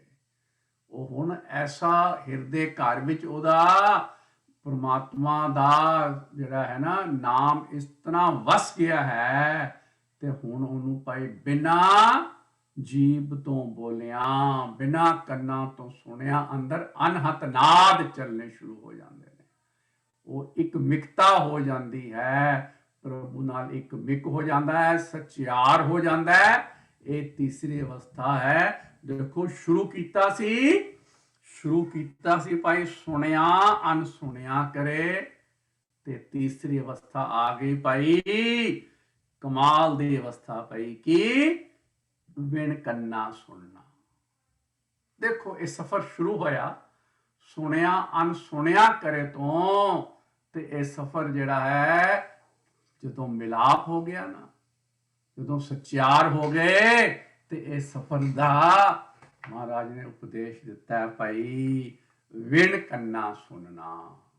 ਵਾਹਿਗੁਰੂ ਵਾਹਿਗੁਰੂ। ਇਹ ਹੈ, ਮੈਨੂੰ ਲੱਗਦਾ ਹੈ ਕਿ ਇਹ ਐਸੀ ਅਵਸਥਾ ਹੈ ਜਿਹੜਾ ਪਰਮਾਤਮਾ ਨੂੰ, ਇਹ ਅਵਸਥਾ ਉਹਨੂੰ ਹੀ ਪ੍ਰਾਪਤ ਹੋ ਸਕਦੀ ਹੈ ਭਾਈ ਜਿਹਦਾ ਜੋ ਲਿਖਿਆ ਨਾਨਕ ਹੁਕਮ ਪਛਾਣ ਕੈ ਤੋ ਖਸਮੇ ਮਿਲਣਾ। ਜਿਹੜਾ ਗੁਰੂ ਦੇ ਹੁਕਮ ਨੂੰ 100% ਆਪਣੇ ਮਤਲਬ ਉਹਦੇ ਭਾਣੇ ਵਿੱਚ ਹਮੇਸ਼ਾ ਰਾਜ਼ੀ ਰਹੇ, ਤੇ ਉਸ ਨਾਲ ਇੱਕ ਮਿਕ ਹੋ ਜਾਏ, ਤਾਂ ਹੀ ਵਿਣ ਕੰਨਾ ਸੁਣਨਾ ਅਨਹਤ ਨਾਦ ਵਜਦੇ ਨੇ, ਤਾਂ ਹੀ ਇਹ ਅਵਸਥਾ ਬਣਦੀ ਹੈ ਭਾਈ। ਉਸ ਅਵਸਥਾ ਦੇ ਬਾਰੇ ਸ਼ਲੋਕ 12 ਤੇ ਵਧੇਕ ਚੌਥੇ ਪਾਤਸ਼ਾਹ ਦਾ ਉਪਦੇਸ਼ ਹੈ, ਜਿਨ੍ਹਾਂ ਇੱਕ ਮਨ ਇੱਕ ਚਿੱਤ ਧਿਆਇਆ, ਸਤਿਗੁਰ ਸੋ ਚਿੱਤ ਲਾਏ, ਤਿਨ ਕੀ ਦੁੱਖ ਭੁੱਖ ਹਉਮੈ ਵੱਡਾ ਰੋਗ ਗਿਆ। ਇਹ ਹੈ ਇਹ ਸਾਰੇ ਜਿਹੜੇ ਨੇ ਦੂਜਾ ਭਾਵ ਖਤਮ ਹੋ ਗਿਆ। ਤਿੰਨ ਕੀ ਦੁੱਖ ਭੁੱਖ ਹੋਮੇ ਰੋਗ ਗਿਆ, ਫਿਰ ਨਿਰਦੋਖ ਭਏ ਨਿਰਦੋਖ ਪਏ। ਕੋਈ ਦੁੱਖ ਨਹੀਂ ਰਿਹਾ, ਕੋਈ ਦੋਖ ਨਹੀਂ ਰਿਹਾ, ਕੋਈ ਅਵਗੁਣ ਨਹੀਂ ਰਿਹਾ, ਕੋਈ ਪਾਪ ਨਹੀਂ ਰਿਹਾ, ਕੋਈ ਝੂਠ ਨਹੀਂ ਰਿਹਾ, ਕੋਈ ਕੂੜ ਨਹੀਂ ਰਿਹਾ। लिव लग ऐसी लगी कि एक मिक हो गए, गुण गावें गुण उच्चरें, गुण में सवै समाए। सुत्या मतलब गुण दे विच इतने समा गए, सवै समाए, समा ही गए गुण विच। ते फिर की होया, वो हुंदा अनहत नाथ चलना, विन कन्ना सुनना। वो जिहड़ी अवस्था दसी ना दूसरे पातशाह ने श्लोक महला दूजा, अखी बाजों देखना, विन कन्ना सुनना, पैरां बाजों चलना, विन हत्थां करना, जीभे बाजों बोलना, इउं जीवत मरना। ये जीवत मरना दी अवस्था है। इहनूं महाराज कह रहे ने, नानक गुर पूरे ते पाया, सहज मिलिया प्रभ आए। परमात्मा नाल मिलाप ऐसा हो गया, सहज दी अवस्था हो गई। ਹੁਣ ਤਾਂ ਭਾਈ ਬਿਨਾ ਕੰਨਾਂ ਦੇ ਵੀ ਕੰਨ ਜਿਹੜੇ ਨੇ ਨਾ, ਸੁੱਤਾ ਪਿਆ ਬੰਦਾ ਤਾਂ ਵੀ ਨਾਦ ਚੱਲ ਰਿਹਾ ਹੈ, ਕੰਮ ਕਰ ਰਿਹਾ ਹੈ, ਦੁਨੀਆ ਦੇ ਧੰਦੇ ਸਾਰੇ ਕਰ ਰਿਹਾ ਹੈ, ਪਰ ਅੰਦਰ ਜਿਹੜਾ ਨਾ ਉਸ ਸੱਚ ਦੀ, ਉਸ ਅਕਾਲ ਪੁਰਖ ਦੀ ਇੱਕ ਐਸੀ ਜਿਹੜੀ ਹੈ ਨਾ ਅਵਸਥਾ ਬਣ ਗਈ, ਇੱਕ ਮਿਕਤਾ ਦੀ ਐਸੀ ਅਵਸਥਾ ਹੋ ਗਈ ਕਿ ਉਸ ਬਿਨਾਂ ਕੰਨਾਂ ਤੋਂ ਉਹਦੇ ਅਨਹਤ ਨਾਦ ਚੱਲ ਰਹੇ ਨੇ। ਗੁਰੂ ਦੀ ਵਡਿਆਈ, ਅਕਾਲ ਪੁਰਖ ਦੀ ਵਡਿਆਈ, ਅਕਾਲ ਪੁਰਖ ਦੇ ਬੋਲ ਉਹਦੇ ਹਿਰਦੇ ਘਰ ਵਿੱਚ ਵਸ ਗਏ ਨੇ ਭਾਈ। ਉਹ ਉਹਨੂੰ ਸੁਣਦੇ ਰਹਿੰਦੇ ਨੇ ਹਮੇਸ਼ਾ, ਕਿਉਂਕਿ ਉਹ ਪਰਮਾਤਮਾ ਨੂੰ ਆਪਣੇ ਨਾਲ ਮਹਿਸੂਸ ਕਰਦਾ ਹੈ, ਇੱਕ ਮਿਕ ਹੋ ਜਾਂਦਾ। ਇਸ ਅਵਸਥਾ ਨੂੰ ਕਬੀਰ ਜੀ ਨੇ ਸਮਝਾਇਆ। ਸ਼ਲੋਕ ਕਬੀਰ ਜੀ ਅੰਗ 1374, ਇਹ ਸ਼ਲੋਕ ਨੇ ਕਬੀਰ ਜੀ ਦੇ 193 193 श्लोक है। तो हमारा इत्थे कबीर जी कह रहे ने, कबीर गूंगा हुआ बावरा, बहरा हुआ कान। कान बहरे हो गए, कन्ना बाजू सुनना। हुण कान जेड़े ने ना कूड़ नहीं सुनते, हुण कान साकत गीत नाद नहीं सुनते, हुण कान किसी दियां बुराइयां नहीं सुनते, हुण कान ਕਿਸੇ ਦੀਆਂ ਚੁਗਲੀਆਂ ਨਹੀਂ ਸੁਣਦੇ। ਹੁਣ ਕਹਿੰਦੇ ਨੇ ਬਹਿਰਾ ਹੁਆ ਕਾਨ, ਦੂਜੇ ਭਾਵ ਤੋਂ, ਇਹ ਝੂਠ ਤੋਂ, ਕੂੜ ਤੋਂ ਬਹਿਰਾ ਹੋ ਗਿਆ। ਪਾਵੋਂ ਤੇ ਪਿੰਗਲ ਭਿਆ, ਮਾਰਿਆ ਸਤਿਗੁਰ ਬਾਣ। ਸਤਿਗੁਰ ਦੇ ਬਾਣ ਮਤਲਬ ਬਾਣੀ ਦਾ ਐਸਾ ਬਾਣ ਲੱਗਾ ਕਿ ਵਿੰਨ ਗਿਆ ਹਿਰਦਾ ਕਰ। ਉਸ ਪਰਮਾਤਮਾ ਨਾਲ ਐਸਾ ਮਿਲਾਪ ਹੋਇਆ ਕਿ ਮਹਾਰਾਜ ਕਹਿੰਦੇ ਨੇ, ਕੰਨਾਂ ਨੂੰ ਸਾਕਤ ਤੇ ਵਿਸ਼ਈ ਗੀਤ ਦੀਆਂ ਧੁਨੀਆਂ ਅਤੇ ਨਿੰਦਾ ਚੁਗਲੀ ਤੋਂ ਜਿਹੜਾ ਹੈ ਵਰਜ ਕੇ ਰੱਖਿਆ। ਮਤਲਬ ਉਹ ਕੰਨ ਉਹ ਸੁਣਦੇ ਹੀ ਨਹੀਂ ਗੱਲ, ਉਹਨਾਂ ਨੂੰ ਉਹ ਗੱਲ ਮਾੜੀ ਲੱਗਣ ਲੱਗ ਪਈ, ਜਿਹਦੇ ਵਿੱਚ ਪਹਿਲੇ ਉਹ ਕੰਨ ਹਮੇਸ਼ਾ ਰਸ ਲੈਂਦੇ ਸਨ। ਇਸ ਤਰ੍ਹਾਂ ਬੋਲ ਸੱਚ ਹੀ ਬੋਲਦਾ ਬੰਦਾ, ਹੁਣ ਸਾਰੇ ਸਭ ਉਹਦਾ ਹਰ ਕੰਮ ਜਿਹੜਾ ਸਚਿਆਰ ਹੋ ਗਿਆ। ਮਹਾਰਾਜ ਕਹਿੰਦੇ ਨੇ, ਕਬੀਰ ਗੂੰਗਾ ਹੁਆ ਬਾਵਰਾ, ਬਹਿਰਾ ਹੁਆ ਕਾਨ, ਪਾਵੋਂ ਤੇ ਪਿੰਗਲ ਭਿਆ, ਮਾਰਿਆ ਸਤਿਗੁਰ ਬਾਣ। ਬਸ ਉਹ ਬਾਣੀ ਵਿੰਨ ਗਈ, ਐਸੀ ਬਾਣੀ ਵਿੰਨੀ ਕਿ ਭਾਈ ਅਵਸਥਾ ਐਸੀ ਬਣ ਗਈ ਕਿ ਭਾਈ ਹੁਣ ਸਚਿਆਰ ਹੋ ਗਏ। ਸੋ ਇਹ ਤਿੰਨ ਅਵਸਥਾਵਾਂ ਜਿਹੜੀਆਂ ਬਹੁਤ ਸਪਸ਼ਟ ਮੈਂ ਕੋਸ਼ਿਸ਼ ਕੀਤੀ ਹੈ ਕਰਨ ਦੀ, मैं नहीं पता कि मैं कर पाया कि नहीं कर पाया। शुरू की सी सुनिया अनसुनिया करे, ते तीसरी अवस्था ते पहुंचे हाँ भाई विन कन्ना सुनना। पर भाई ये हुण जिहड़ी ने इहदे विच जिहड़ा दूसरी अवस्था वाला है ना, सुनिया दियां 4 पौड़ियां हुण असीं करांगे। ਉਹ ਸੁਣਿਆ ਦੀਆਂ 4 ਪੌੜੀਆਂ ਜੇ ਅਸੀਂ ਇੰਜ ਸੁਣ ਲਈਆਂ ਕਿ ਸਾਡੇ ਅੰਦਰ ਵਸ ਗਈ। ਜੋ ਪਰਿਭਾਸ਼ਾ ਸੁਣਿਆ ਦੀ ਮੈਂ ਫਿਰ ਕਰਾਂ, ਫਿਰ ਅਸੀਂ ਸੁਣਿਆ ਦੀ ਪੌੜੀ ਜਿਹੜੀ ਹੈ 8ਵੀਂ ਪੌੜੀ ਪੜਾਂਗੇ। ਕਿ ਸੁਣਿਆ ਸ਼ਰਧਾ ਨਾਲ, ਪਿਆਰ ਨਾਲ, ਇੱਕ ਮਿਕ ਹੋ ਕੇ, ਇੱਕ ਚਿੱਤ ਇੱਕ ਮਨ ਗੁਰੂ ਦਾ ਉਪਦੇਸ਼ ਸੁਣਨਾ। ਇਸ ਤਰ੍ਹਾਂ ਕਿ ਸਿੱਧਾ ਭਾਈ ਉਹ ਹਿਰਦੇ ਘਰ 'ਚ ਵਸ ਜਾਏ ਤਾਂ ਭਾਈ ਤਾਂ ਹੀ ਇਹ ਅਵਸਥਾ ਬਣਨੀ ਹੈ। ਹੁਣ ਅਸੀਂ ਇਹ ਜਿਹੜਾ ਹੈ ਪੌੜੀ ਨੰਬਰ 8 ਜਿਹੜੀ ਹੈ, ਜਿਹੜੀ ਸੁਣਿਆ ਦੀ ਪਹਿਲੀ ਪੌੜੀ ਹੈ, 4 ਪੌੜੀਆਂ ਦੇ ਕੜੀ ਦੇ ਵਿੱਚ ਉੱਥੇ ਮਹਾਰਾਜ ਨੇ ਕਿਹਾ ਸੁਣਿਆ ਸਿੱਧ ਪੀਰ ਸੁਰਨਾਥ, ਸੁਣਿਆ ਧਰਤ ਧਵਲ ਆਕਾਸ਼, ਸੁਣਿਆ ਦੀਪ ਲੋ ਪਾਤਾਲ, ਸੁਣਿਆ ਪਹੁ ਨਾ ਸਕਹਿ ਕਾਲ, ਨਾਨਕ ਭਗਤਾਂ ਸਦਾ ਵਿਗਾਸ, ਸੁਣਿਆ ਦੁਖ ਪਾਪ ਕਾ ਨਾਸ, ਨਾਨਕ ਭਗਤਾਂ ਸਦਾ ਵਿਗਾਸ, ਸੁਣਿਆ ਦੁਖ ਪਾਪ ਕਾ ਨਾਸ। ਮਹਾਰਾਜ ਨੇ ਸੁਣਿਆ ਦੀ ਪਹਿਲੀ ਤੁਕ ਦੇ ਵਿੱਚ ਨਾ 8ਵੀਂ ਪੌੜੀ ਦੀ ਪਹਿਲੀ ਤੁਕ ਵਿੱਚ ਕੀ ਕਿਹਾ? ਸੁਣਿਆ ਸਿੱਧ ਪੀਰ ਸੁਰਨਾਥ। ਸਿੱਧ ਹੁੰਦੇ ਨੇ, ਪਿਛਲੀ ਵਾਰ ਵੀ ਗੱਲ ਕੀਤੀ, ਜਿਨ੍ਹਾਂ ਦੀ ਸਿੱਧੀਆਂ ਪੁੱਗ ਜਾਂਦੀਆਂ ਨੇ, ਰਿੱਧੀਆਂ ਸਿੱਧੀਆਂ ਪੁੱਗ ਜਾਂਦੀਆਂ ਨੇ, ਸਿੱਧ ਹੋ ਗਏ। ਤੇ ਪੀਰ ਜਿਹੜੇ ਮੁਸਲਮਾਨੀ ਧਰਮ ਦੇ ਵਿੱਚ ਜਿਹੜੇ ਧਾਰਮਿਕ ਆਗੂ ਨੇ ਨਾ, ਉਹਨਾਂ ਨੂੰ ਪੀਰ ਕਿਹਾ ਜਾਂਦਾ ਹੈ। ਤੇ ਸੁਰ ਨੇ ਦੇਵਤੇ, ਇਹ ਵੀ ਕਈ ਜਿਹੜਾ ਹੈ ਆਪਣੇ ਆਪਣੇ ਜਿਹੜੇ ਲੋਕ ਇਹਨਾਂ ਦੇ ਬਿਲੀਵ ਜਿਹੜਾ ਵਿਸ਼ਵਾਸ ਕਰਦੇ ਨੇ ਉਹਨਾਂ ਵਾਸਤੇ ਉਹ ਜਿਹੜੇ ਉਹਨਾਂ ਦੇ ਆਗੂ ਨੇ। ਤੇ ਨਾਥ ਹੁੰਦੇ ਨੇ, 9 ਨਾਥ ਨੇ ਯੋਗੀਆਂ ਦੇ, ਯੋਗੀਆਂ ਦੇ 9 ਜਿਹੜੇ ਨੇ ਉਹ 9 ਦੇ ਖੰਡ ਨੇ ਬਣੇ ਹੋਏ ਯੋਗੀ। ਉਹਨਾਂ ਹਰ ਇੱਕ ਜਿਹੜੀ ਯੋਗੀਆਂ ਦੀ ਜਮਾਤ ਹੈ, 9 ਜਮਾਤਾਂ ਦੇ ਜਿਹੜੇ ਪ੍ਰਧਾਨ ਹੁੰਦੇ ਨੇ ਉਹਨਾਂ ਨੂੰ ਨਾਥ ਕਹਿੰਦੇ ਨੇ।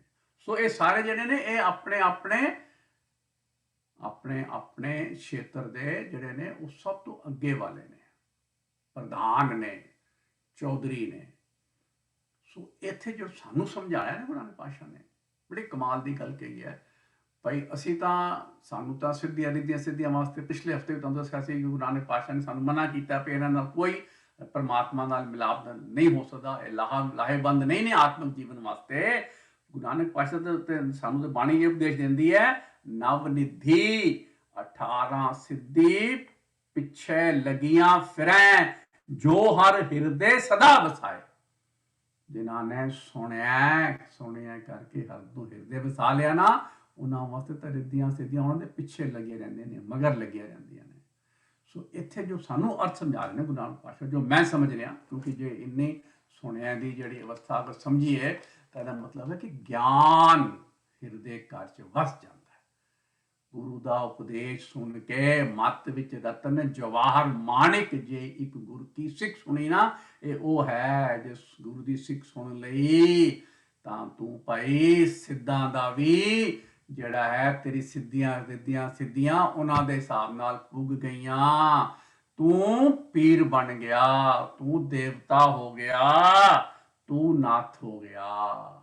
ਮਤਲਬ ਅਸੀਂ ਇਹਨਾਂ ਚੀਜ਼ਾਂ ਵਿੱਚ ਜਿਹੜਾ ਹੈ, ਸਾਡੇ ਇਹਨਾਂ ਚੀਜ਼ਾਂ ਵਿੱਚ ਕੋਈ ਮਾਨਤਾ ਨਹੀਂ ਹੈ, ਪਰ ਇਹਦਾ ਮਤਲਬ ਹੈ ਕਿ ਜਿਹੜਾ ਇਨਸਾਨ ਸੁਣਿਆ ਦੀ ਅਵਸਥਾ ਨੇ ਪੜ ਲੈਣਾ, ਜਿਹੜਾ ਉਸ ਬੰਦੇ ਦੇ ਉਸ ਇੰਨੀ ਗੁਰਮੁਖਤਾ ਹੋ ਜਾਂਦੀ ਹੈ, ਇੰਨਾ ਪਿਆਰ ਪੈ ਜਾਂਦਾ ਹੈ ਕਿ ਉਹ ਗਿਆਨਵਾਨ ਹੋ ਜਾਂਦਾ ਹੈ। ਇਹ ਸਿਰਫ ਤੇ ਸਿਰਫ ਇੱਥੇ ਨਾਨਕ ਪਾਤਸ਼ਾਹ ਜਿਹੜੇ ਸਿੱਧ ਪੀਰ ਸੁਰਨਾਥ ਦੱਸ ਰਹੇ, ਇੱਥੇ ਗਿਆਨਵਾਨ ਬਣਾਉਣੇ ਸਨ। ਤੇ ਤੁਸੀਂ ਹੈਰਾਨ ਹੋਵੋਗੇ, ਇਹ ਜਿਹੜੀ ਗਿਆਨਵਾਨ ਦੀ ਜਿਹੜੀ ਅਵਸਥਾ ਹੈ ਨਾ, ਇਹ ਸ਼ੁਰੂ ਹੋਈ ਹੈ ਗਿਆਨ ਦਾ ਜਿਹੜਾ ਹੈ, ਗਿਆਨ ਨੂੰ ਧਾਰਨ ਕਰਨਾ ਸ਼ੁਰੂ ਕੀਤਾ ਹੈ 8ਵੀਂ ਪੌੜੀ ਦੇ ਵਿੱਚ। ਤੇ ਇਹ ਜਦੋਂ ਜਿਹੜਾ ਹੈ ਗਿਆਨ ਖੰਡ ਵਿੱਚ ਜਾਂਦੇ ਆ ਨਾ, ਗਿਆਨ ਖੰਡ ਵਿੱਚ ਜਾ ਕੇ ਵੀ ਫਿਰ ਮਹਾਰਾਜ ਨੇ ਭਾਈ ਉੱਥੇ ਵੀ ਇਹੀ ਕਿਹਾ ਹੈ, ਉਸ ਗਿਆਨ ਖੰਡ ਦੇ ਵਿੱਚ ਭਾਈ ਜਿਹੜਾ ਗਿਆਨ ਖੰਡ ਦੇ ਵਿੱਚ ਸਿੱਧ ਪੀਰ ਸੁਰਨਾਥ ਜਿਹੜੇ ਨੇ ਨਾ, ਉਸ ਗਿਆਨ ਖੰਡ ਵਿੱਚ ਪਹੁੰਚ ਜਾਂਦੇ ਨੇ ਭਾਈ। ਐਸੀ ਅਵਸਥਾ ਬਣ ਜਾਂਦੀ ਹੈ ਇਹ ਜਿਹੜਾ ਇੱਥੋਂ ਸ਼ੁਰੂ ਕਰਕੇ ਉਸ ਤੋਂ ਬਾਅਦ ਭਾਈ ਮੰਨੇ ਦੀ ਅਵਸਥਾ, ਫਿਰ ਜਿਹੜੀਆਂ ਗੁਰੂ ਨਾਨਕ ਪਾਤਸ਼ਾਹ ਦੇ ਹੋਰ ਉਪਦੇਸ਼ ਦਿੰਦੇ ਫਿਰ 35ਵੀਂ ਪੌੜੀ ਵਿੱਚ ਪਹੁੰਚਦੇ ਮਹਾਰਾਜ ਸਾਨੂੰ ਐਸੀ ਅਵਸਥਾ ਬਣਾ ਦਿੰਦੇ ਨੇ ਭਾਈ। ਉੱਥੇ ਕਹਿੰਦੇ ਨੇ ਕੇਤੇ ਸਿੱਧ ਬੁੱਧ ਨਾਥ ਕੇਤੇ ਦੇਵੀ ਵੇਸ। ਇੱਥੇ ਦੇਵੀ ਵੇਸ ਉਹਨੇ ਪਾਏ ਜਿਨ੍ਹਾਂ ਨੇ ਦੇਵੀ ਗੁਣ ਆਪਣੇ ਹਿਰਦੇ ਘਰ 'ਚ ਵਸਾ ਲਏ। ਜਿਹੜੇ ਭਾਈ दैवी गुणा ਦੇ ਮਾਲਿਕ ਹੋ ਗਏ, ਜਿਨ੍ਹਾਂ ਨੇ ਭਾਈ ਜਿਹੜਾ ਹੈ ਗਿਆਨ ਨੂੰ शिखर ਤੇ ਲੈ ਗਏ। ਸ਼ੁਰੂਆਤ ਕੀਤੀ ਹੈ 8ਵੀਂ ਪੌੜੀ ਤੋਂ, ਸੁਣਿਆ ਤੋਂ ਅੱਗੇ ਵਧਦਿਆਂ 35 ਪੌੜੀ ਵਿੱਚ ਗਿਆਨ ਖੰਡ ਦੇ ਵਿੱਚ ਵੀ ਮਹਾਰਾਜ ਨੇ ਇਹ ਕਿਹਾ ਭਾਈ, ਕੇਤੇ ਸਿੱਧ ਬੁੱਧ ਨਾਥ ਕੇਤੇ ਕੇਤੇ ਦੇਵੀ ਵੇਸ। ਬੁੱਧ ਜਿਹੜੇ ਭਾਈ ਬੁੱਧੀਮਾਨ ਲੋਕ ਜਿਨ੍ਹਾਂ ਨੂੰ ਗਿਆਨ ਹੋ ਗਿਆ। ਸੋ ਇਹ ਗਿਆਨ ਵਾਲੇ ਦੀ ਗੱਲ ਕਰ ਰਹੇ ਨੇ ਇੱਥੇ ਗੁਰੂ ਨਾਨਕ ਪਾਤਸ਼ਾਹ। ਸੁਣਨ ਨਾਲ, ਗੁਰੂ ਦੇ ਉਪਦੇਸ਼ ਸੁਣਨ ਨਾਲ ਗਿਆਨ ਪ੍ਰਗਟ ਹੋ ਜਾਂਦਾ ਹੈ, ਹਿਰਦੇ ਘਰ ਵਿੱਚ ਗਿਆਨ ਹੋ ਜਾਂਦਾ ਹੈ। ਕਿਹਦਾ ਗਿਆਨ? ਗੁਰੂ ਦੇ ਅਕਾਲ ਪੁਰਖ ਦੀ ਸਿੱਖਿਆ ਹਿਰਦੇ ਘਰ ਵਿੱਚ। ਮਤਲਬ ਅਗਿਆਨਤਾ ਹੁੰਦੀ ਹੈ ਹਨੇਰਾ, ਸਾਡੇ ਹਿਰਦੇ ਘਰ ਦਾ ਜਿਹੜਾ ਹਨੇਰਾ ਹੈ ਨਾ ਉਹ ਖਤਮ ਹੋ ਜਾਂਦਾ ਹੈ। ਗੁਰੂ ਦੇ ਗਿਆਨ ਦਾ ਦੀਵਾ ਜਲਦਾ ਹੈ ਹਿਰਦੇ ਘਰ ਵਿੱਚ ਜਦੋਂ ਸੁਣਿਆ ਦੀ ਅਸਲੀ ਅਵਸਥਾ ਨਾਲ ਅਸੀਂ ਗੁਰੂ ਦਾ ਉਪਦੇਸ਼ ਹਿਰਦੇ ਘਰ 'ਚ ਵਸਾਉਂਦੇ ਹਾਂ। ਸੁਣ ਕੇ ਕੰਨ ਤੋਂ ਜਿਹੜਾ ਹੈ ਉਹ ਹਿਰਦੇ ਘਰ ਜਾ ਕੇ ਅਸਰ ਕਰਨਾ ਸ਼ੁਰੂ ਕਰ ਦਿੰਦਾ ਹੈ, ਵਸ ਜਾਂਦਾ। ਜਦੋਂ ਬਾਣੀ ਲੱਗਣੀ ਸ਼ੁਰੂ ਹੋ ਜਾਂਦੀ ਹੈ ਤਨ ਨੂੰ, ਤਾਂ ਭਾਈ ਤੂੰ ਗਿਆਨਵਾਨ ਹੋ ਜਾਂਦਾ ਹੈ, ਅੰਧੇਰਾ ਮੁੱਕ ਜਾਂਦਾ ਹੈ ਗਿਆਨਤਾ ਦਾ ਤੇ ਗਿਆਨ ਪ੍ਰਗਟ ਹੋ ਜਾਂਦਾ ਹੈ। ਇਹ ਪਹਿਲੀ ਤੁਕ ਚ ਗੁਰੂ ਨਾਨਕ ਪਾਤਸ਼ਾਹ ਨੇ ਸੁਣਿਆ ਹੈ। ਸਿੱਧ ਪੀਰ ਸੁਰਨਾਥ ਵਾਲੀ ਤੇਰੀ ਅਵਸਥਾ ਬਣ ਜਾਂਦੀ ਹੈ, ਗਿਆਨਵਾਨ ਹੋ ਜਾਣਾ ਹੈ। ਸੁਣਿਆ ਧਰਤ ਧਵਲ ਆਕਾਸ਼, ਗੁਰੂ ਦਾ ਉਪਦੇਸ਼ ਸੁਣਨ ਨਾਲ ਜਿਹੜਾ ਹੈ ਭਾਈ ਇਹ ਸਮਝ ਆ ਜਾਂਦੀ ਹੈ ਕਿ ਜਿਹੜੀ ਧਰਤੀ ਤੇ ਜਿਹੜੇ ਆਕਾਸ਼ ਨੇ ਨਾ, ਇਹ ਸਾਰੇ ਖੰਡ ਬ੍ਰਹਿਮੰਡ ਉਸ ਅਕਾਲ ਪੁਰਖ ਨੇ ਬਣਾਏ ਹੋਏ ਨੇ। ਤੇ ਇਹ ਜਿਹੜੀ ਮਨੋਤ ਬਣੀ ਹੋਈ ਹੈ ਨਾ ਸਨਾਤਨੀ ਧਰਮ ਦੇ ਵਿੱਚ ਕਿ ਭਾਈ ਇਸ ਧਰਤੀ ਦਾ ਭਾਰ ਇੱਕ ਬਲਦ ਨੇ ਚੁੱਕਿਆ ਹੋਇਆ ਹੈ। ਹੁਣ ਸੋਚੋ, ਇਹ ਗੁਰੂ ਨਾਨਕ ਪਾਤਸ਼ਾਹ ਨੇ ਸਾਨੂੰ ਬਾਣੀ ਵਿੱਚ ਸਮਝਾਇਆ ਭਾਈ, ਉਹ ਜਿਹੜਾ ਬਲਦ ਹੈ ਉਹ ਕਿੱਥੇ ਖੜਾ ਭਾਈ? ਜਿਸ ਬਲਦ ਨੇ ਭਾਰ ਚੁੱਕਿਆ ਹੋਇਆ ਹੈ ਉਹ ਬਲਦ ਕਿੱਥੇ ਖੜਾ ਹੈ? ਉਹ ਫਿਰ ਬਲਦ ਦੇ ਥੱਲੇ ਹੋਰ ਧਰਤੀ ਹੈ, ਉਹਦੇ ਥੱਲੇ ਹੋਰ ਧਰਤੀ ਹੈ। ਇਹ 16ਵੀਂ ਪੌੜੀ ਦੇ ਵਿੱਚ ਗੁਰੂ ਨਾਨਕ ਪਾਤਸ਼ਾਹ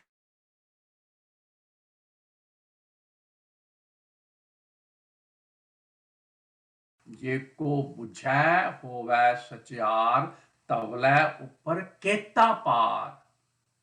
ਧਰਤੀ ਹੋਰ ਪਰੈ ਹੋਰ, ਹੋਰ ਤਿਸ ਤੇ ਪਾਰ ਤਲੈ ਕਵਣ ਜ਼ੋਰ। ਭਾਈ ਫਿਰ ਆਖਰੀ ਜਿਹੜਾ ਬਲਦ ਖੜਾ ਹੈ ਉਹਦੇ ਥੱਲੇ ਕਿਹੜਾ ਜ਼ੋਰ ਹੈ ਭਾਈ?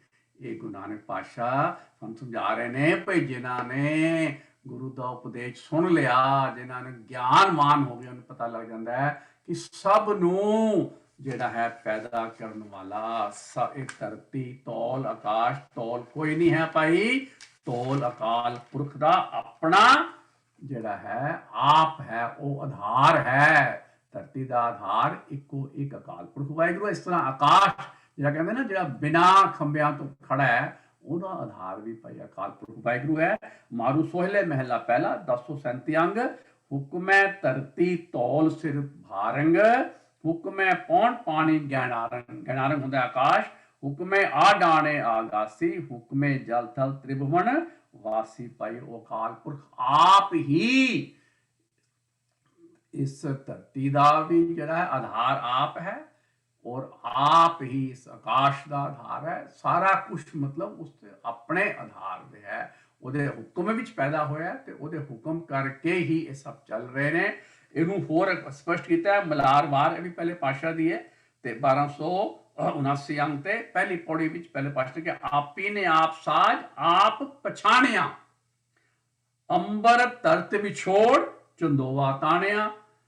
ਵਿਣ ਥੰਮਾ ਗਗਨ ਰਹਾਏ, ਸ਼ਬਦ ਨਿਸ਼ਾਨਿਆ ਸੂਰਜ ਚੰਦ ਉਪਾਏ ਜੋਤ ਸਮਾਣਿਆ। ਇਹ ਭਾਈ ਇਹ ਸਭ ਕੁਝ ਉਸ ਅਕਾਲ ਪੁਰਖ ਦੀ ਆਪਣੀ ਖੇਡ ਹੈ। ਅਸੀਂ 27ਵੀਂ ਪੌੜੀ ਜਪ ਦੀ ਬਾਣੀ ਦੇ ਵਿੱਚੋਂ ਭਾਈ ਫਿਰ ਇਸ ਉਪਦੇਸ਼ ਨੂੰ ਸਮਝੀਏ। ਉਹਦੇ ਵਿੱਚ ਮਹਾਰਾਜ ਕਹਿ ਰਹੇ ਨੇ, ਗਾਵੇਂ ਖੰਡ ਮੰਡਲ ਵਰ ਭੰਡਾ, ਕਰ ਕਰ ਰੱਖੇ ਧਾਰੇ। ਤੇਰੇ ਧਾਰੇ ਹੋਏ ਨੇ ਖੰਡ ਬ੍ਰਹਿਮੰਡ, ਖੰਡਲ ਮੰਡਲ ਸਾਰੇ ਤੇਰੇ ਧਾਰੇ ਹੋਏ। ਸਾਰਾ ਸੌਰ ਮੰਡਲ ਤੇਰਾ ਧਾਰਿਆ ਹੋਇਆ। ਕਈ ਸੌਰ ਮੰਡਲ ਨੇ, ਕਈ ਪ੍ਰਿਥਵੀਆਂ ਨੇ, ਕਈ ਜਿਹੜੇ ਨੇ ਸੂਰਜ ਨੇ, ਕਈ ਚੰਦ ਨੇ, ਸਾਰੇ ਤੇਰੇ ਧਾਰੇ ਹੋਏ ਨੇ। और तेरे हुक्म करके स्थापित किए हुए गए ने, ते तेरे हुक्म दे विच ही ये जिहड़े ने अपना काम कर रहे ने, चल रहे ने। कोई किदे अगे घूम रहा, दूजा किदे नाल घूम रहा, ये सारा वो आप कर रहे, अपनी धरती जिहड़ी है अपनी एक्सिस ते भी घूम रही है, ते धरती जिहड़ा है सूरज का चक्कर लगा रही, ये सारा अकाल पुरख के हुक्म विच है भाई। ये समझ आ जाती है भाई, ये कोई ढोल और ये होर जिहड़ियां मानता ने ना, इन्हां दा कोई अर्थ नहीं, सिर्फ ते सिर्फ अकाल पुरख ही आसरा है सब दा। इस गल नूं होर स्पष्ट कीता है, घर में धरती धोल पताला माज महला तीजा 126 अंग ते घर दे विच जिहड़ा साडे हिरदे घर विच जिहड़ा अकाल पुरख वाहिगुरू है ना, ओही धरती दा आसरा है, वही पतालां दा आसरा है, वही आकाश दा आसरा है। उस तो इलावा होर कोई आसरा नहीं। एक दी जिहड़ी है ना उपदेश भाई इको है, भाई इको है, साहिब मेरा इको है। आप ही ने आप साजियो, आप ही ने रचियो नाओ, दुई कुदरत साजे कर आसन डिठो चाओ, कुदरत नूं भी आप ही चला रहा है। सारे समझ आ जाती है। इसे गल नूं अगे होर समझाया, सुनिया दीप लो पताल। दीप होंदे ने भाई जे टापू, ते लो होंदे ने लोक, 3 लोक जिहड़े ने, ते पाताल 7 पताल मने गए ने मनौत दे विच। पर गुरु नानक पातशाह ने सानू की समझाया, जिहड़ा 16वीं पौड़ी दे विच महाराज ने समझाया भाई, कहंदे ने ये जिहड़ा कोई एक 7 पताल नहीं ने भाई, ये पौड़ी नंबर 22 च है, पाताला पाताल लख आकाश आकाश। ये मनौत यही मनी गई है कि 7 पताल ने, 7 आकाश ने। गुरु नानक पातशाह ने कहा नहीं भाई, पाताला पाताल लख आकाश आकाश, उस अकाल पुरख की रचना विच लखा ही पताल ते लखा ही धरतियां ने भाई, लखा आकाश ने। एक उहदे विच सारी चीज ना वो अनंत है, वो बेअंत है, उहदी गिनती मिनती नहीं हो सकती भाई। सो ये समझ आ जाती है कि दीप जिहड़े सब दीपां दा, सब लोहां दा ते सब पतालां दा आसरा अकाल पुरख वाहिगुरू आप है। उसने ही रचे ने, वो ही उन्हां नूं चला रहा है। ते भाई ये जिहड़े ने कोई पताल 7 नहीं ने, आकाश 7 नहीं ने भाई, लखां ने। ये गल समझ आ जाती है। फिर मन कहते सुनिया पहुँ ना सके काल, सुनिया पहुँ ना सके काल। काल दुखी नहीं करता, काल जिहड़ा है सतांदा नहीं। ਇਹਦਾ मतलब ये नहीं कि भाई जिहड़ा सुन के हिरदे कच वसा लेगा, जिहड़ा प्रभु का रूप हो जाएगा, वो मरेगा नहीं। नहीं भाई, वो यही समझ आ जाती है भाई, जदों बंदे नूं समझ आ जाए। सारंगवार दे दस्से सी ना जिहड़ी पौड़ियां ने, 8वीं पौड़ी पहले तो कह नाए सुनिए सुच संजमो जम नेड़ ना आवे। क्यों? सचियार हो गया, जीवन जाच आ गई, ते जम नेड़ना मतलब जन्म मरण दे गेड़ मुक जाते हैं। मरना सब ने है भाई। जिन्हों ये गुरु का उपदेश समझ आ जाए, सब पता लग जाता है भाई कि ये जिहड़ा सारी खेड है अकाल पुरख की अपनी खेड है। उस वाहिगुरु ने आप सारी खेड बनाई है। पैदा करने वाला भी वही है, मारन वाला भी वही है। इस उस तो इलावा होर कोई नहीं है। वो सारी अकाल पुरख की जिहड़ी खेड है ना, वो समझ आ जाती है भाई, उस अकाल पुरख ने ही ये जिहड़ा है ये सारी सृष्टि बनाई है, वही चला रहा है, वही मार रहा है भाई। पर यह समझ आ जाती है भाई, जमन मरना हुक्म है भाने आवे जाए। जिस वेले श्वासां दी पूंजी मुकनी है, सब ने चले जाना है। पर जिन्हां ने इत्थे सुन के सचियार हो गए, उन्होंने भाई फिर जन्म मरण का गेड़ मुक जाना। उन्होंने नाल की होना है, जदों जिहड़ा जमराज है ना, जमराज नूं तां बाणी कहंदी है भाई ये भी हरि दा बनाया होया है, ये भी ओदा स्थापित किया होया है, ओदे हुक्म विच काम करदा है। बिहागड़ा वार महला चौथा, धर्म राहे है हर का किया, हर जन सेवक नेड़ ना आवे। जो हर का प्यारा तो सबना का प्यारा, और केती चक चक आवे जावे। और लुगाई जड़ी है जन्म मरण के गेट पे रहिंदी है। होर लुगाई हो जिहड़ी लुकाई है, ओनू की है, ओनू तां भाई जम मार करे खुलहान। पढ़िया सी ना, जम चमड़ी उधेड़ दिंदा है, ते जम कहंदा ਜਿਵੇਂ ਤਿਲ ਪੀੜੇ ਕਹਾਣੀ, ਜਿਵੇਂ ਤਿਲਾਂ ਦੇ ਤੇਲ ਕੱਢਦੇ ਨਾ ਕਹਾਣੀ ਵਿੱਚੋਂ, ਉਸ ਤਰ੍ਹਾਂ ਮਤਲਬ ਇੱਕ ਸਮਝਾਉਣ ਦਾ ਤਰੀਕਾ ਹੈ ਭਾਈ ਕਿ ਤੇਰੇ ਕੀਤੇ ਹੋਏ ਮਾੜੇ ਕੰਮਾਂ ਕਰਕੇ ਤੈਨੂੰ ਜਮਰਾਜ ਜਿਹੜਾ ਹੈ ਉਹ ਧਰੂ ਕੇ ਲੈ ਜਾਏਗਾ ਤੇ ਤੈਨੂੰ ਜਨਮ ਮਰਨ ਦੇ ਗੇੜਾਂ 'ਚ ਪਾਈ ਰੱਖੇਗਾ। ਪਤਾ ਨਹੀਂ ਕਿਹੜੇ ਕਿਹੜੇ ਜਿਹੜੇ ਤੈਨੂੰ ਨੇ ਉਹ ਜਨਮਾਂ ਵਿੱਚੋਂ ਨਿਕਲਣਾ ਪਏਗਾ ਭਾਈ। ਪਰ ਜਿਨ੍ਹਾਂ ਨੇ ਸੁਣ ਲਿਆ, ਜਿਨ੍ਹਾਂ ਨੇ ਉਸਦੇ ਉਪਦੇਸ਼ ਨੂੰ ਐਸਾ ਪਿਆਰ ਨਾਲ ਸੁਣ ਲਿਆ ਭਾਈ ਕਿ ਉਹਨਾਂ ਦੀ ਖੇਡ ਬਣ ਗਈ, ਇੱਕ ਮਿਕ ਹੋ ਗਏ। ਜਿਨ੍ਹਾਂ ਦੱਸਿਆ ਨਾ ਸੁਣੀਏ ਸੁਚ ਸੰਜਮੋ ਜਮ ਨੇੜ ਨਾ ਆਵੇ, ਫਿਰ ਉਹਨਾਂ ਜਮ ਨੇੜੇ ਨਹੀਂ ਆਉਂਦਾ, ਮਤਲਬ ਉਹਨਾਂ ਦਾ ਜਨਮ ਮਰਨ ਦਾ ਗੇੜ ਮੁੱਕ ਜਾਂਦਾ। ਉਹ ਜਿਸ ਕੰਮ ਵਾਸਤੇ ਇਸ ਸੰਸਾਰ ਵਿੱਚ ਆਏ ਸਨ, ਭਈ ਪ੍ਰਾਪਤ ਮਾਨੁਖ ਦੇ ਹੁਰੀਆ ਗੋਬਿੰਦ ਮਿਲਣ ਕੀ ਇਹ ਤੇਰੀ ਬਰੀਆ, ਉਹ ਗੋਬਿੰਦ ਨੂੰ ਮਿਲ ਜਾਂਦੇ ਨੇ ਭਾਈ। ਕਿਉਂ? ਗਿਆਨਵਾਨ ਹੋ ਗਏ ਨਾ, ਪਹਿਲੇ ਤੁਕ ਤੋਂ ਸ਼ੁਰੂ ਕੀਤਾ, ਉਹਨੂੰ ਗਿਆਨ ਹੋ ਜਾਂਦਾ ਹੈ। ਹੁਣ ਇਹ ਕਹਿੰਦੇ ਨੇ, ਉਸ ਤੋਂ ਬਾਅਦ ਮਹਾਰਾਜ ਨੇ ਕਿਹਾ ਭਾਈ ਇਹ ਜਿਹੜਾ ਬਾਣੀ ਵਿੱਚ ਸਾਨੂੰ ਸਪਸ਼ਟ ਉਪਦੇਸ਼ ਦਿੱਤਾ ਹੋਇਆ ਭਾਈ ਪਾਤਸ਼ਾਹ ਨੇ ਕਿ ਨਾਮ ਸੁਨਤ ਜਮ ਦੂਰੋਂ ਭਾਗੈ, ਭੈਰੋ ਮਹਿਲਾ 5ਵਾਂ 1150 ਤੇ ਨਾਮ ਜ ਸੁਨਤ ਜਮ ਦੂਰੋਂ ਭਾਗੇ। ਸੁਨਤ ਸੁਣਨ ਵਾਲੀ ਅਵਸਥਾ, ਸੁਣਿਆ ਜਮ ਦੂਰੋਂ ਭਾਗੇ, ਇਹ ਗੱਲ ਕਹੀ ਇੱਥੇ। ਸੁਣਿਆ ਪਹੁ ਨਾ ਸਕੇ ਕਾਲ, ਕਾਲ ਦੁਖੀ ਨਹੀਂ ਕਰ ਸਕਦਾ, ਕਾਲ ਪਰੇਸ਼ਾਨ ਨਹੀਂ ਕਰ ਸਕਦਾ, ਕਿਉਂਕਿ ਐਸੇ ਬੰਦਿਆਂ ਦਾ ਜਿਹੜੀ ਮੌਤ ਹੈ ਨਾ ਉਹ ਵਿਛੋੜਾ ਨਹੀਂ ਹੈ, ਉਹ ਮਿਲਾਪ ਹੈ। ਤੁਹਾਡੇ ਨਾਲ ਸਾਂਝ ਪਾਈ ਸੀ ਜਦੋਂ ਅਲਾਣੀਆਂ ਦਾ ਉਪਦੇਸ਼ ਹੈ ਨਾ ਗੁਰੂ ਨਾਨਕ ਪਾਤਸ਼ਾਹ ਦਾ, ਉਹਦੇ ਵਿੱਚ ਇਹੀ ਗੱਲ ਪਹਿਲੇ ਪਾਤਸ਼ਾਹ ਨੇ ਕਹੀ ਹੈ ਕਿ ਮਰਨ ਨਾ ਮੰਦਾ ਲੋਕਾਂ ਆਖੀਏ, ਜੇ ਮਰ ਜਾਣੇ ਐਸਾ ਕੋਏ, ਸੇਵੋ ਸਾਹਿਬ ਸਮਰਥ ਆਪਣਾ, ਪੰਥ ਸੁਹੇਲਾ ਆਗੇ ਹੋਏ। ਸੁਹੇਲਾ ਪੰਥ ਹੋਏਗਾ, ਤੁਹਾਨੂੰ ਜਮ ਜਿਹੜਾ ਤੁਹਾਨੂੰ ਦੁਖੀ ਨਹੀਂ ਕਰ ਸਕੇਗਾ, ਪਹੁ ਨਹੀਂ ਸਕੇਗਾ ਤੁਹਾਨੂੰ ਭਾਈ। ਕਹਿੰਦੇ ਨੇ ਐਸੇ ਬੰਦੇ ਵਾਸਤੇ ਤਾਂ ਭਾਈ ਪੰਥ ਸੁਹੇਲੇ ਜਾਓ ਤਾਂ ਫਲ ਪਾਵੋ, ਆਗੇ ਮਿਲੇ ਵਡਾਈ ਭੇਟੇ ਸਿਉ ਜਾਵੋ, ਸੱਚ ਸਮਾਵੋ ਤਾਂ ਪਤ ਲੇਖੇ ਪਾਈ, ਮਹਿਲੀ ਜਾਏ ਪਾਵੋ ਖਸਮੇ ਭਾਵੋ, ਰੰਗ ਸਿਉ ਰਲੀਆਂ ਮਾਣੇ। ਆਨੰਦ ਦੀ ਅਵਸਥਾ, ਆਨੰਦ ਮਿਆ ਮੇਰੀ ਮਾਈ, ਸਤਿਗੁਰੂ ਮੈਂ ਪਾਇਆ।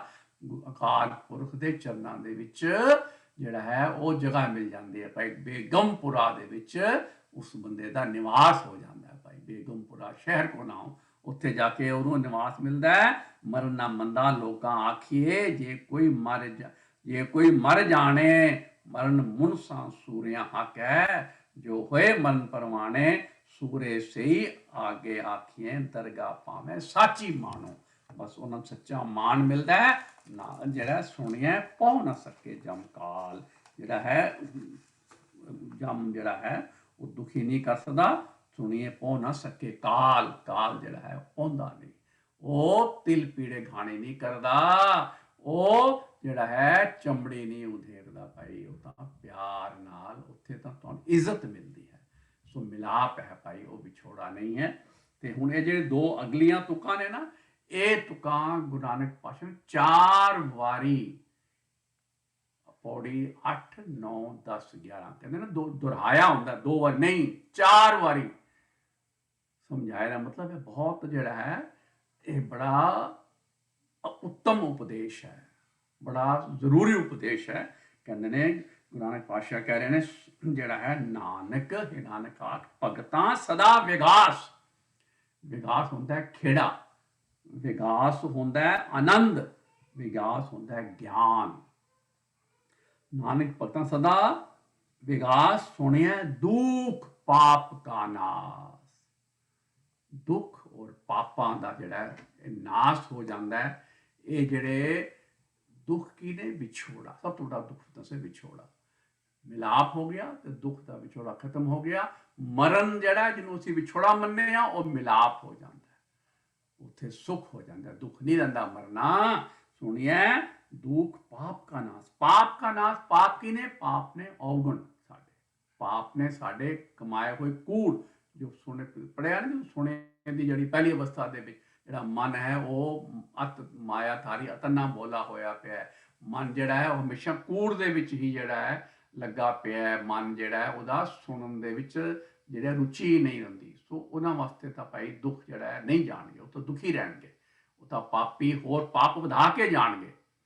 ਪਰ ਇੱਥੇ ਮਹਾਰਾਜ ਕਹਿ ਰਹੇ ਜਿਨ੍ਹਾਂ ਨੇ ਸੁਣ ਲਿਆ, ਐਸਾ ਸੁਣਿਆ ਕਿ ਸ਼ਰਧਾ ਪਿਆਰ ਨਾਲ ਸੁਣ ਲਿਆ, ਸੁਣ ਕੇ ਹਿਰਦੇ ਕਰਕੇ ਵਸਾ ਲਿਆ, ਉਹਦੇ ਉੱਪਰ ਮਨ ਬਚ ਕਰਮ ਕਰਕੇ ਜਿਨ੍ਹਾਂ ਨੇ ਪਹਿਰਾ ਦੇ ਦਿੱਤਾ ਭਾਈ, ਜਿਹੜੇ ਇੱਕ ਮਿਕ ਹੋ ਗਏ, ਜਿਹੜੇ ਸੁਣਿਆ ਦੀ ਤੀਸਰੀ ਅਵਸਥਾ ਦੱਸੀ ਸੀ ਨਾ ਉਹਦੇ 'ਚ ਪਹੁੰਚ ਗਏ, ਉਹਨਾਂ ਵਾਸਤੇ ਤਾਂ ਭਾਈ ਸੁਣਿਆ ਦੁੱਖ ਪਾਪ ਕਾ ਨਾਸ, ਉਹਨਾਂ ਦੇ ਦੁੱਖ ਤੇ ਪਾਪ ਸਾਰੇ ਮੁੱਕ ਜਾਂਦੇ ਨੇ ਭਾਈ। ਕਿਉਂਕਿ ਮੈਨੂੰ ਲੱਗਦਾ ਅੱਜ ਟਾਈਮ ਜ਼ਿਆਦਾ ਹੋ ਗਿਆ, ਇਹ ਤੁਕਾਂ ਜਿਹੜੀਆਂ ਨੇ 3 ਵਾਰੀ ਹੋਰ ਆਣੀਆਂ ਨੇ, ਸੋ ਇਹਨਾਂ ਤੁਕਾਂ ਤੋਂ ਇਹਨੂੰ ਅਸੀਂ ਬਾਰ-ਬਾਰ ਜਿਹੜਾ ਹੈ ਇਹਦਾ ਵਿਚਾਰ ਕਰਨ ਤੋਂ ਜਿਹੜਾ ਐਸਾ ਕਰਾਂਗੇ। ਤੇ ਮੈਨੂੰ ਲੱਗਦਾ ਕਿ ਅੱਜ ਜਿਹੜਾ ਹੈ, ਕਿਉਂਕਿ ਜ਼ਿਆਦਾ ਟਾਈਮ ਅਸੀਂ ਸੁਣਿਆ ਦੀ ਜਿਹੜੀਆਂ 3 ਅਵਸਥਾ ਤੇ ਲਾ ਦਿੱਤੀਆਂ ਨੇ ਤੇ ਟਾਈਮ ਜ਼ਿਆਦਾ ਹੋ ਗਿਆ, ਤੇ ਇਹਦੀ ਜਿਹੜੀ ਵਿਆਖਿਆ ਹੈ ਨਾ, ਇਹ ਅਸੀਂ ਅਗਲੀ ਵਾਰ ਕਰਾਂਗੇ ਜਦੋਂ ਅਸੀਂ ਪੌੜੀ 9, 10, 11 ਪੜ੍ਹਨਾ। ਲੇਕਿਨ ਅੱਜ ਮੈਂ ਤੁਹਾਡੇ ਅੱਗੇ ਫਿਰ ਅਰਦਾਸ ਕਰ ਰਿਹਾ, ਅੱਜ ਇਸ ਸੁਣਿਆ ਦੀ ਜਿਹੜੀ ਪਹਿਲੀ ਕਲਾਸ ਹੋਈ ਹੈ ਨਾ, ਅੱਜ ਗੁਰਮਤਿ ਕਲਾਸ ਹੋਈ ਹੈ, ਉਸ ਸੁਣਿਆ ਦੀ ਸਾਨੂੰ ਜਿਹੜੀਆਂ 3 ਅਵਸਥਾਵਾਂ ਮੈਂ ਆਪਣੇ ਵੱਲੋਂ ਤੁਹਾਨੂੰ ਜਿਹੜਾ ਸਮਝਾ ਰਿਹਾ, ਗੁਰੂ ਦੇ ਉਪਦੇਸ਼, ਮੈਂ ਆਪਣਾ ਕੁਝ ਨਹੀਂ ਜੀ ਕਿਹਾ, ਮੈਂ ਤੁਹਾਨੂੰ ਸਿਰਫ ਉਹ ਜਿਹੜੇ ਗੁਰੂ ਦੇ ਉਪਦੇਸ਼ ਨੇ, ਮੈਂ ਉਹਨਾਂ ਨੂੰ 3 ਹਿੱਸਿਆਂ ਦੇ ਵਿੱਚ ਜਿਹੜਾ ਹੈ ਕਰਕੇ ਆਪਣੇ ਹਿਸਾਬ ਨਾਲ ਸੋਚ ਰਿਹਾ ਕਿ ਭਈ ਇਹ ਪਹਿਲੀ ਅਵਸਥਾ ਹੈ, ਦੂਜੀ ਤੀਜੀ ਅਵਸਥਾ ਹੈ, ਮੈਨੂੰ ਨਹੀਂ ਪਤਾ ਕਿ ਸਹੀ ਹੈ ਕਿ ਗਲਤ ਹੈ। ਜੋ ਮੇਰੇ ਮਨ ਵਿੱਚ ਜਿਹੜਾ ਹੈ, ਜਦੋਂ ਮੈਂ ਤਿਆਰੀ ਕਰ ਰਿਹਾ ਸੀ, ਜੋ ਗੁਰੂ ਜੀ ਮੈਨੂੰ ਗਾਈਡ ਕਰਦੇ ਨੇ ਨਾ ਨਾਲ ਨਾਲ, ਉਹਨਾਂ ਨੇ ਸਮਝਾਇਆ ਵੀ ਇਹ 3 ਅਵਸਥਾਵਾਂ ਵੱਖਰੀਆਂ ਵੱਖਰੀਆਂ ਨੇ ਔਰ ਬਹੁਤ ਜ਼ਰੂਰੀ ਨੇ, ਇਹ ਸਮਝਣੀਆਂ ਚਾਹੀਦੀਆਂ ਨੇ, ਤਾਂ ਹੀ ਸੁਣਿਆ ਦੀ ਪੌੜੀ ਦਾ ਵਿਚਾਰ ਪੂਰਾ ਹੋ ਸਕਦਾ ਹੈ ਭਾਈ। ਸੋ ਮੈਂ ਇੱਕ ਬੜੀ ਨਿਮਾਣੀ ਜੀ ਕੋਸ਼ਿਸ਼ ਕੀਤੀ ਹੈ, ਜੇ ਤੁਹਾਨੂੰ ਚੰਗੀ ਲੱਗੇ ਤੁਹਾਡੇ ਅੱਗੇ ਹੱਥ ਜੋੜ ਕੇ ਬੇਨਤੀ ਹੈ, ਤੁਸੀਂ ਤਾਂ ਆਪ ਜ਼ਰੂਰ ਉਹਨੂੰ ਹਿਰਦੇ ਘਰ ਵਸਾਓਗੇ, ਪਰ ਭਾਈ ਸੰਗਤ ਨੂੰ ਪ੍ਰੇਰੋ, ਆਪਣੇ ਮਿੱਤਰਾਂ ਨੂੰ, ਭੈਣਾਂ ਨੂੰ, ਭਰਾਵਾਂ ਨੂੰ, ਹੋਰ ਸੰਗਤ ਜਿੱਥੇ ਤੇ ਭਾਈ ਇਹ ਸੁਣਿਆ ਦੀ ਅਵਸਥਾ ਜਦ ਤੱਕ ਸਮਝ ਨਹੀਂ ਆਣਗੀਆਂ ਨਾ, ਭਾਵੇਂ ਅਸੀਂ ਜਿੰਨੀ ਵਾਰੀ ਸੁਣਿਆ ਦੀ ਪੌੜੀਆਂ ਪੜ੍ਹਦੇ ਰਹੀਏ, ਸਾਨੂੰ ਸੁਣਿਆ ਦੀ ਪੌੜੀਆਂ ਦੇ ਅਸਲੀ ਅੰਤਰੀਵ ਭਾਵ ਸਮਝ ਨਹੀਂ ਆਣਗੇ। ਸੋ ਭਾਈ ਇੰਨੀ ਸੇਵਾ ਪ੍ਰਵਾਨ ਕਰਨਾ, ਹੋਈਆਂ ਬੇਅੰਤ ਭੁੱਲਾਂ ਦੀ क्षमा ਬਖਸ਼ਣਾ। ਵਾਹਿਗੁਰੂ ਜੀ ਕਾ ਖਾਲਸਾ, ਵਾਹਿਗੁਰੂ ਜੀ ਕੀ ਫਤਿਹ।